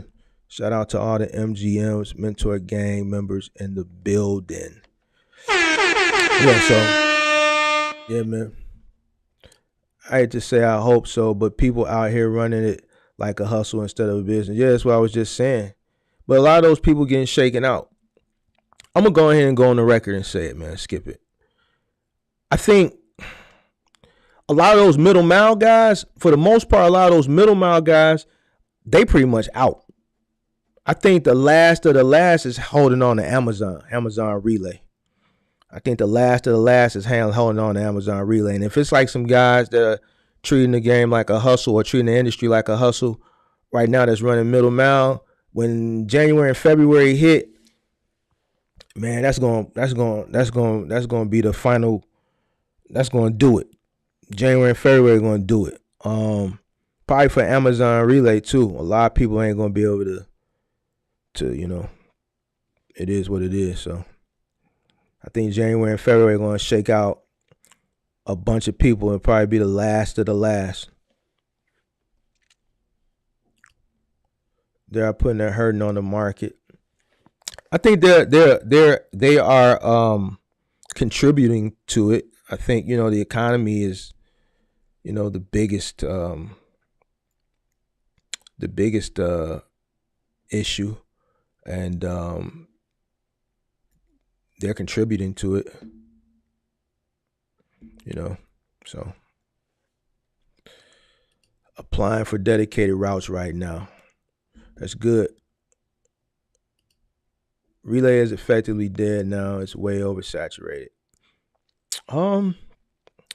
Yeah, I think time is going to tell with that.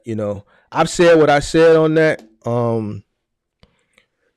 Like I said earlier, I'm not going to expound on stuff. I'm going to say stuff like one time, and I'm just going to put it out there, and then I'm just going to leave it. The people who see it, they see it, and it is what it is. That video I did the other day on Amazon, time is going to tell, but ultimately, if you got common sense, all right, if you got common sense, ultimately that's the route they're going.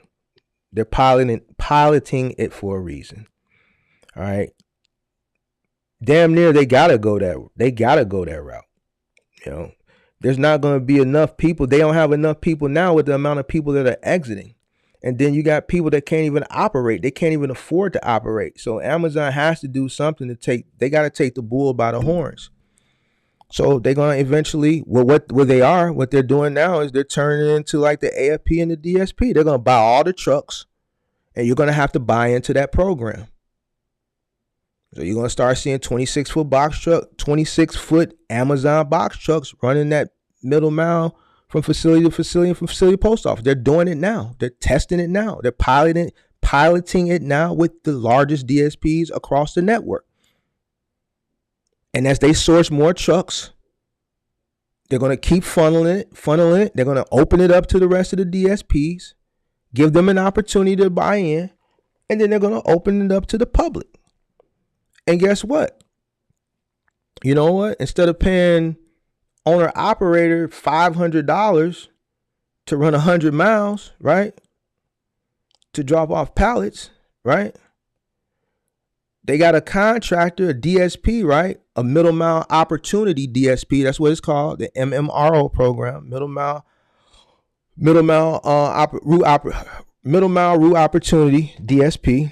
All right, they're gonna contract them like they contract DSPs, and those guys are gonna be responsible for hiring drivers, and then they're gonna pay them $18 to $23 an hour. So now you got a guy running that same route that an owner-operator was running for $500, right, for $40. So, now, was this something that was always in the works? Probably so. Have current events probably sped up the process? Probably so. You know what I'm saying? So, it is what it is.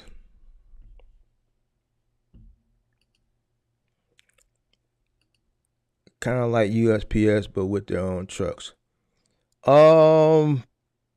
Yeah, so the same way they're doing, if you're talking about Amazon, so the same way they're doing DSP with the vans, it's just doing, I'm pretty sure some of y'all seen some 26-foot Amazon box trucks, 26 footers with the lift gate.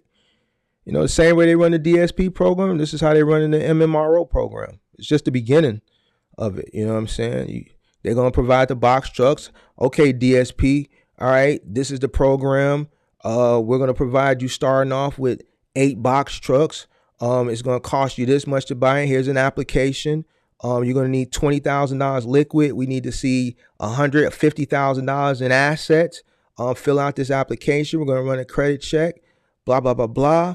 You fill out the application. If they decide to onboard you, they're going to onboard you. They're going to supply you with the trucks, same way they do DSP. They'll cover the cost of the maintenance. You're leasing the vehicles, right? They're giving you a flat route per day. But you know, they're covering the cost of fuel. They're providing you with incentives so that you can pass those incentives on to your employees, is what you saw in the video that I showed. The healthcare, the 401k, tuition reimbursement. They're giving you gift cards for your shoes from Zappos, which Amazon owns, right? Amazon bought Zappos in 2009, I believe, for damn near $1 billion. So if their middle mount, if their AFP is set up like this, their DSP is set up like this, it only makes sense that eventually they're going to set up Relay like this.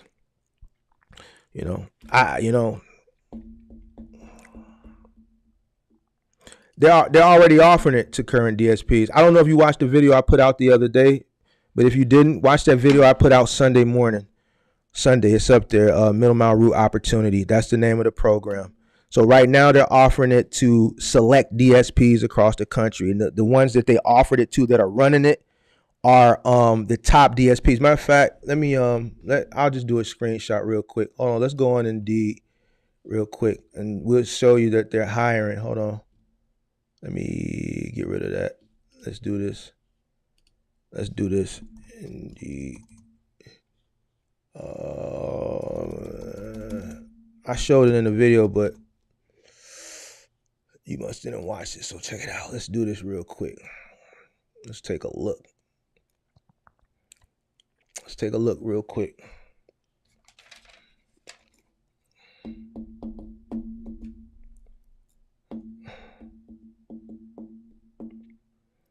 So, why is my computer moving slow?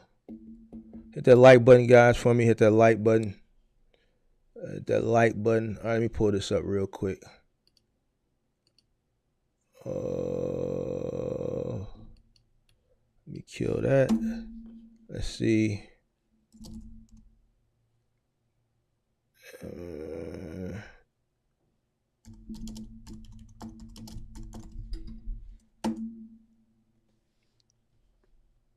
All right, I'm gonna show y'all something real quick.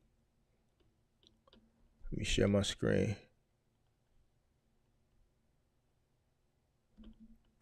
All right, let me share my screen. Let me kill that, and let's share screen. Oh, I got a button for it.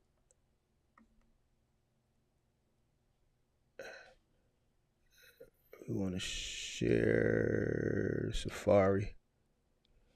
All right, let's see something.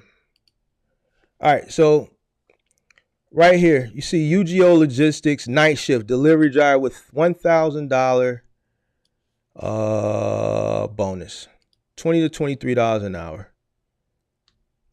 Overnight delivery driver with $1,000 bonus. Amazon delivery drivers needed for UGO Logistics with $1,000 bonus, 401k matching, and $5,000 tuition reimbursement per year. Start time 2 a.m. Non-CDL middle mile delivery route driver. This is an owner operator that's offering this to somebody. All right. Obviously not, right? Because they wouldn't be able to provide all this. This is a program called the Middle Mile Route Opportunity. You won't be able to find it online. It's a new program that's being piloted. I have inside resources, guys. I'm Mark the Mentor. A lot of people don't like that, but I have inside resources. It's called the Middle Mile Route Opportunity. They offered it to select DSPs across the country, the top DSPs, the big DSPs, the guys that are running DSPs in multiple states. All right, the biggest of the biggest. All right. So they're offering this to them the same way they offer it to DSPs. All right. So they're providing a lot of the perks for them to pass along. Amazon partner. Amazon partner. You got keywords here.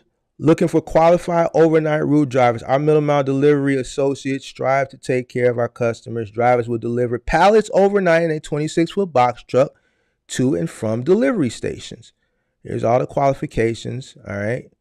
Here's all the compensation, tuition reimbursement, 401k, flexible schedule, paid training, health insurance after 30 days, paid time off.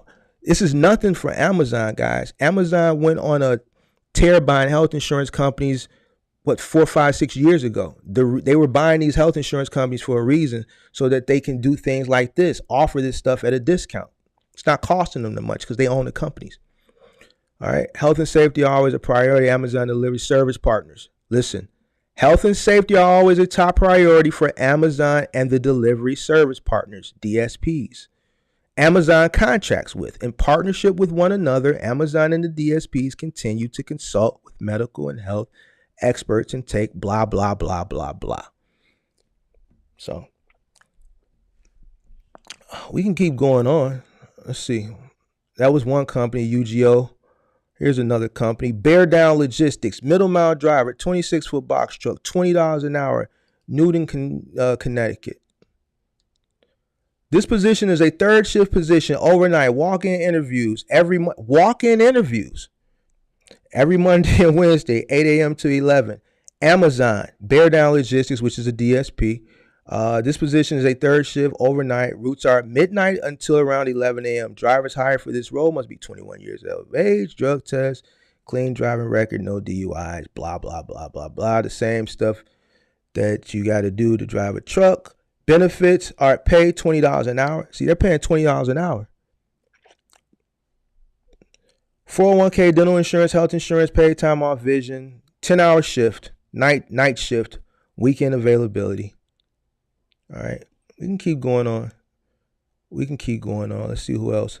Here's another company, Southland Parcel Services. This one is in Illinois. Overnight box truck delivery driver, another DSP. I think this company sounds familiar. I think they run DSP in like 6 or 7 states. $18 an hour. Hit the road after dusk and complete middle mile delivery overnight. Our drivers start at $18 an hour and are trained immediately to be DOT and driver certified. So they're training you to be DOT driver certified. They're training you. Where do you think they're getting the money from? Listen. Oh, I like that description because this basically proves we are one of the top performing Amazon delivery service partners. We are one of the top performing Amazon DSPs, delivery service partners in North America, and want you to grow with us. SPS Ventures is actively hiring part-time and full-time delivery drivers to deliver palletized products, a 26-foot box truck, out of our Hazelwood, Missouri warehouse. Hours. Anticipated schedule, 4 to 6 days a week, including at least one weekend day. 6 to 10 hour shifts. Shift starts anywhere between midnight and 2:30 a.m. Does that sound familiar? It sounds like relay, right? Your shift ends when your route ends. Hourly wage, $18 an hour. Receive $125 Zappos credit for shoes. Amazon owns Zappos. So they're just basically giving you money to give back to them. They're just basically going to give you a free pair of shoes. Steel toes. I think that's why they're giving it, because they want it. I think if they haven't, I know in this state, everyone's required to wear steel toe shoes if you're going into an Amazon facility. Benefits, paid time off, PTO, health insurance, overtime is needed based on the season demands, bonuses, and opportunities for advancement. Each day we deliver palletized products for middle mile delivery. So we hire team members who are confident in their physical ability, who are night owls, who are focused on doing the best job possible. Having less stops means you'll have more ability to offer a keen attention to detail and stellar customer service. Your qualifications, 21 years old, blah, blah, blah. Physical ability, 25 times a day in the vehicle. We will train and give you the skills and supplies to be the best in the business. We encourage you We encourage service with genuine smile, making St. Louis better one stop at a time. All right, so this DSP is operating in California, Arizona, Colorado, Missouri, and Illinois. This is what I'm saying. They offered it to the top DSPs. This DSP is running facilities in 5 states. All right, fill out an application and join our team. All late night, early morning shifts. All right, and I mean, there's others. I can probably keep going on, but I'm not. I think y'all get the drift. So that's the route Amazon is going in. I know, I broke the information. We broke it on this channel. You know what I'm saying? I haven't seen anybody talk about it. You know what I'm saying? So if you're smart, like I know all you guys are, you can see the direction they're going in. If you know Amazon's history and you know how they roll things out the same way. So they're going to continue to buy trucks. They're going to continue to offer it. These DSPs are going to continue to take on more fulfillment and sort stations. They're going to offer it to the rest of the DSPs, and then eventually they're going to offer it to the public. Now, will they kill Relay? I don't know. But here's the thing. If they don't kill Relay, by them doing this, it's not going to be that much opportunity there. So even if they leave it open, there's just not going to be the opportunity that's currently there. It's going to be less opportunity there, right? And then they might kill it all the way. So who knows? Time will tell. But I can tell you one thing. This is the direction they're going in. And anybody who thinks they're just doing this just for right now is crazy. You know what I'm saying? So I think I'm about to delete Rody. On me, I'll be the first person click and accept, but never get it. Shit's frustrating. You gotta keep hitting it. You gotta do that once so that you can get in the algorithm. It's hard. Once you get that first one, you'll start getting more. Because with Rody, they gotta accept you on their end too. And I know they by you probably being in a smaller market, you probably got people that got a better reputation. But if you keep accepting or keep trying to accept things, eventually it's going to be something where they're going to have to accept you because no one else is accepting it that has a reputation, and they'll accept it, and then that'll make it better for you. You'll start building up your reputation that way. If you give up, you're never going to get one to get a reputation so that other people can book you. He's Mark the Mentor. Y'all heard him. So, yeah, I broke that news. This may be a good opportunity for those that need to exit and have plans to re-enter. They already have experience driving box trucks, save a little cash, and make a better plan to re-enter. If you're talking about re-entering with that MMRO program, they're going to have some bread, some good credit, and some assets. They're going to have some assets. So it ain't going to be like, to be a DSP, they want you to have a minimum 10 grand liquid. You got to put 10 grand up. Then you got to show so much liquid. You got to put 10 grand up. You got to have $30,000 liquid, and then you got to have X amount as far as assets. I know as far as the AFP, 40 grand is the minimum. I forget what you got to have liquid in the bank, and then so much assets. I'm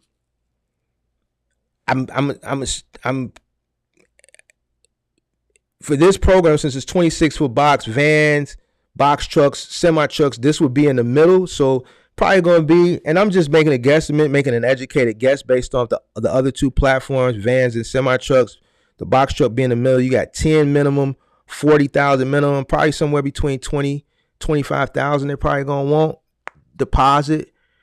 Maybe they probably going to want to see $30,000, $40,000 liquid in the bank. You know what I'm saying? And then they're going to want to see some assets. You're going to have some assets.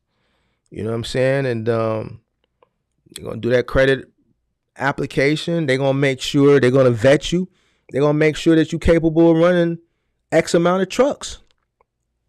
They're going to want to make sure you're capable of running X amount of trucks. They're going to want to make sure you're capable of hiring and onboarding drivers, dealing with compliance. All right. You're running 26 foot box trucks. They have to be compliant. A lot of these states, you got to get a non-CDL classification on your license. Here it's a class C. In Missouri, like in here, I think it's a class E or class F. Other states, it may be another class, whatever the letter is. So you got to handle compliance. You got to do the hiring, the onboarding, all that. Dispatching the trucks, all that. All right. because they're paying you per route, and then you're paying your people, and then they're providing you with the health insurance and all that stuff, the 401k, the tuition reimbursement, to pass that along as a benefit to the drivers to keep. A lot of people, man, going to take that opportunity, and then on top of that, you see that they're going to help you get your classification. They're going to help you get the DOT certification. So they're probably going to have, this is Amazon, they probably have a medical facility or a medical doctor or whatever, a physician on site to do your DOT medical stuff. They're probably not even going to send you out to Concentra. They'll probably do that all on site, like the thing said. So they're going to streamline it, man. So people need to take notice. Like, ain't nobody really saying nothing about it. I get it. People don't, it is what it is, man. But it's coming, y'all. I don't know. It's not going to happen overnight. They got to build that network up, and they're starting with the biggest DSPs. And then they got to continue to buy those 26-foot box trucks. Probably going to take a year or two. So we'll see.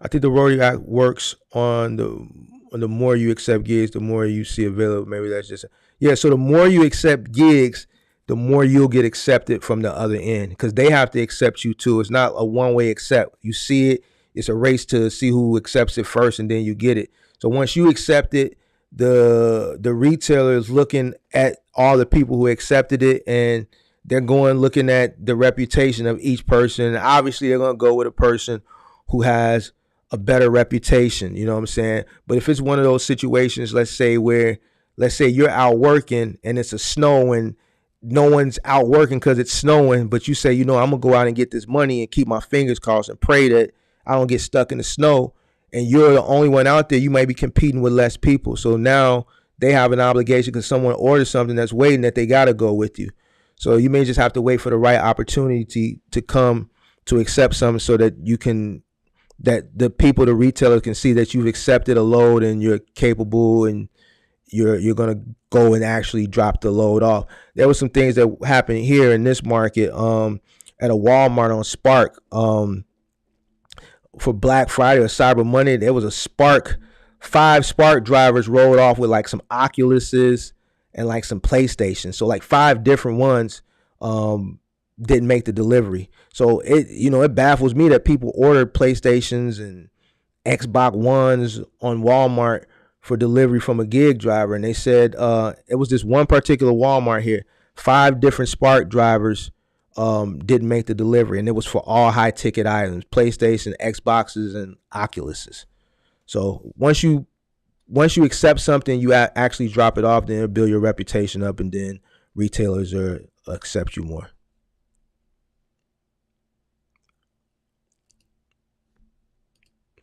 Oh, I was talking about the driver opportunity. Yeah, I think that's a good opportunity, believe it or not, for a driver to make 20.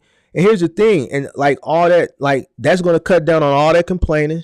The post office, all that confusion, whether you can leave the pallet, drop the pallet off at the post office, leave it unattended.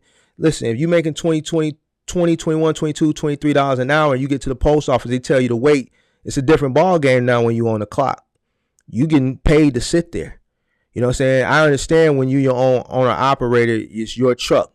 You know what I'm saying? If the wheels ain't turning, you ain't making no money. You don't want to sit and get complained. But now, if they sitting there, they're making $20 to $23 an hour. Who cares? Whoop-de-doo. Even if they sit there 3 hours, that's $60. That's a lot cheaper than a person who they're paying $500 to do that same run for. So they still saving money. It is what it is. It is what it is. Hopefully I don't know, I don't run it, but they may keep it, they may not. I don't know. If they roll this out, which they will, nationwide, full-fledged, and they keep relay, it's going to be a lot less opportunities on relay. But I see if they roll this out, then man, they probably going to kill that board. It is beyond me to see people complaining about getting turned down in Amazon facilities because they don't have a medical card. That's part of the compliance to be in the business. I thought it is, but that goes back to what you were saying, that a lot of people are looking at this as a hustle right now. That integrity is no longer there. A lot of these people don't have business, don't have the a business acumen. They're just not. Some of these people aren't bright. You know what I'm saying? You know what I'm saying? They're just not business people. So they treat it as a hustle. And for a minute, Amazon, I heard early this year, it was letting a lot of stuff slide until the FMCSA cracked down on them, and that's when they start cracking the whip. That's when they started cracking the whip. So, what's good? Mark finally caught actually live.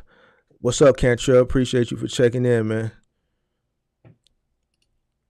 I'm going to figure out how to rig the roadie system like people do with Amazon. Man, you know what? Amazon done got rid of the rigging. I mean, people still rigging it. I know I know some things, but it's not my business to talk about. But all that's coming to an end, man. All that's coming to an end.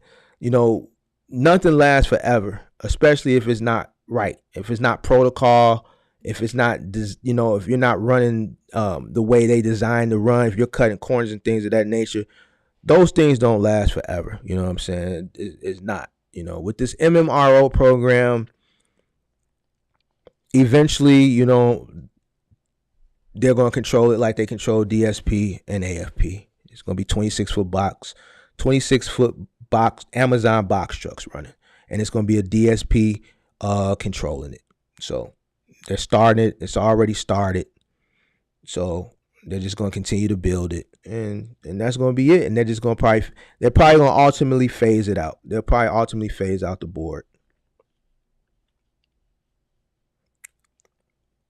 Probably ultimately phase out the board.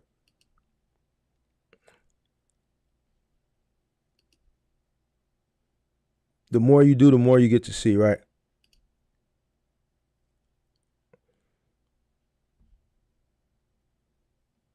They fix those issues. Facts. All the rigs get caught and they fix those issues, right? So yeah. So when the FMCSA came down on Amazon earlier this year, like towards the end of the summer, when a lot of people saw that Amazon was making changes, the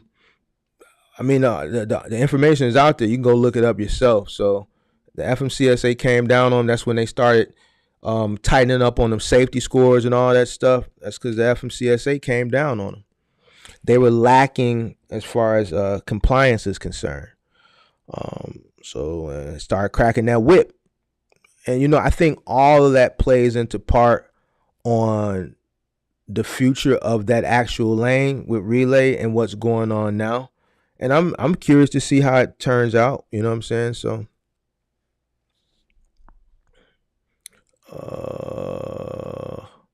I keep saying they're using it as a quick hustle move. Yeah, we were talking about that earlier before you came in. Actually, someone just touched on it again. I don't think that's just with Amazon. I think a lot of people that entered into the space are looking at it as a hustle. They might have not been looking at it as a hustle initially, but as things have kind of clamped down and got tight, and the industry is kind of, it's got tight,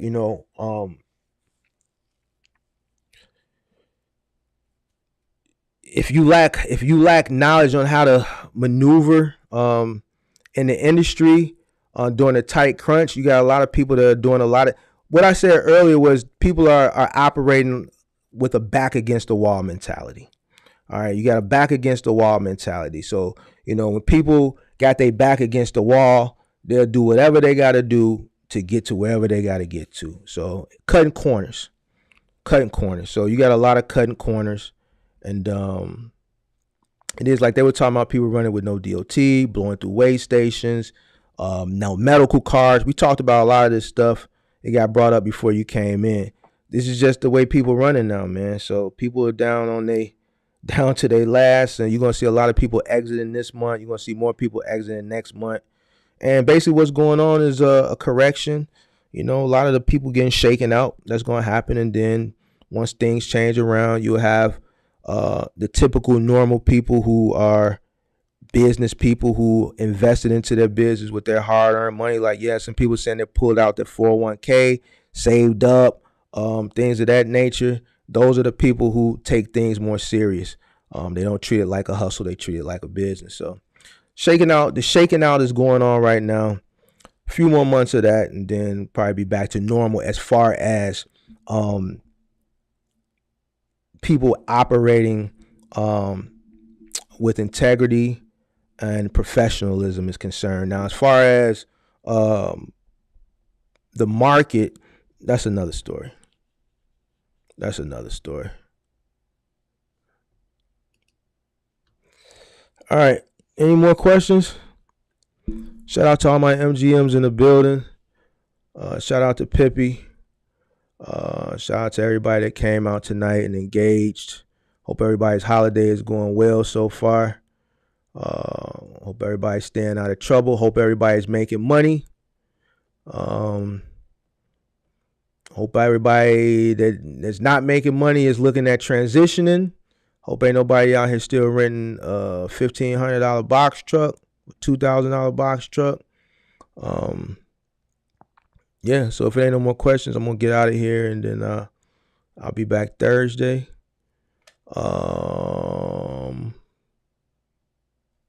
Guess there ain't no more questions. All right, so man, I appreciate everybody. Be safe. If I don't see you Thursday, if you ain't on a live Thursday, happy holidays. If I don't see you before New Year's, happy New Year. Be safe. I'm out.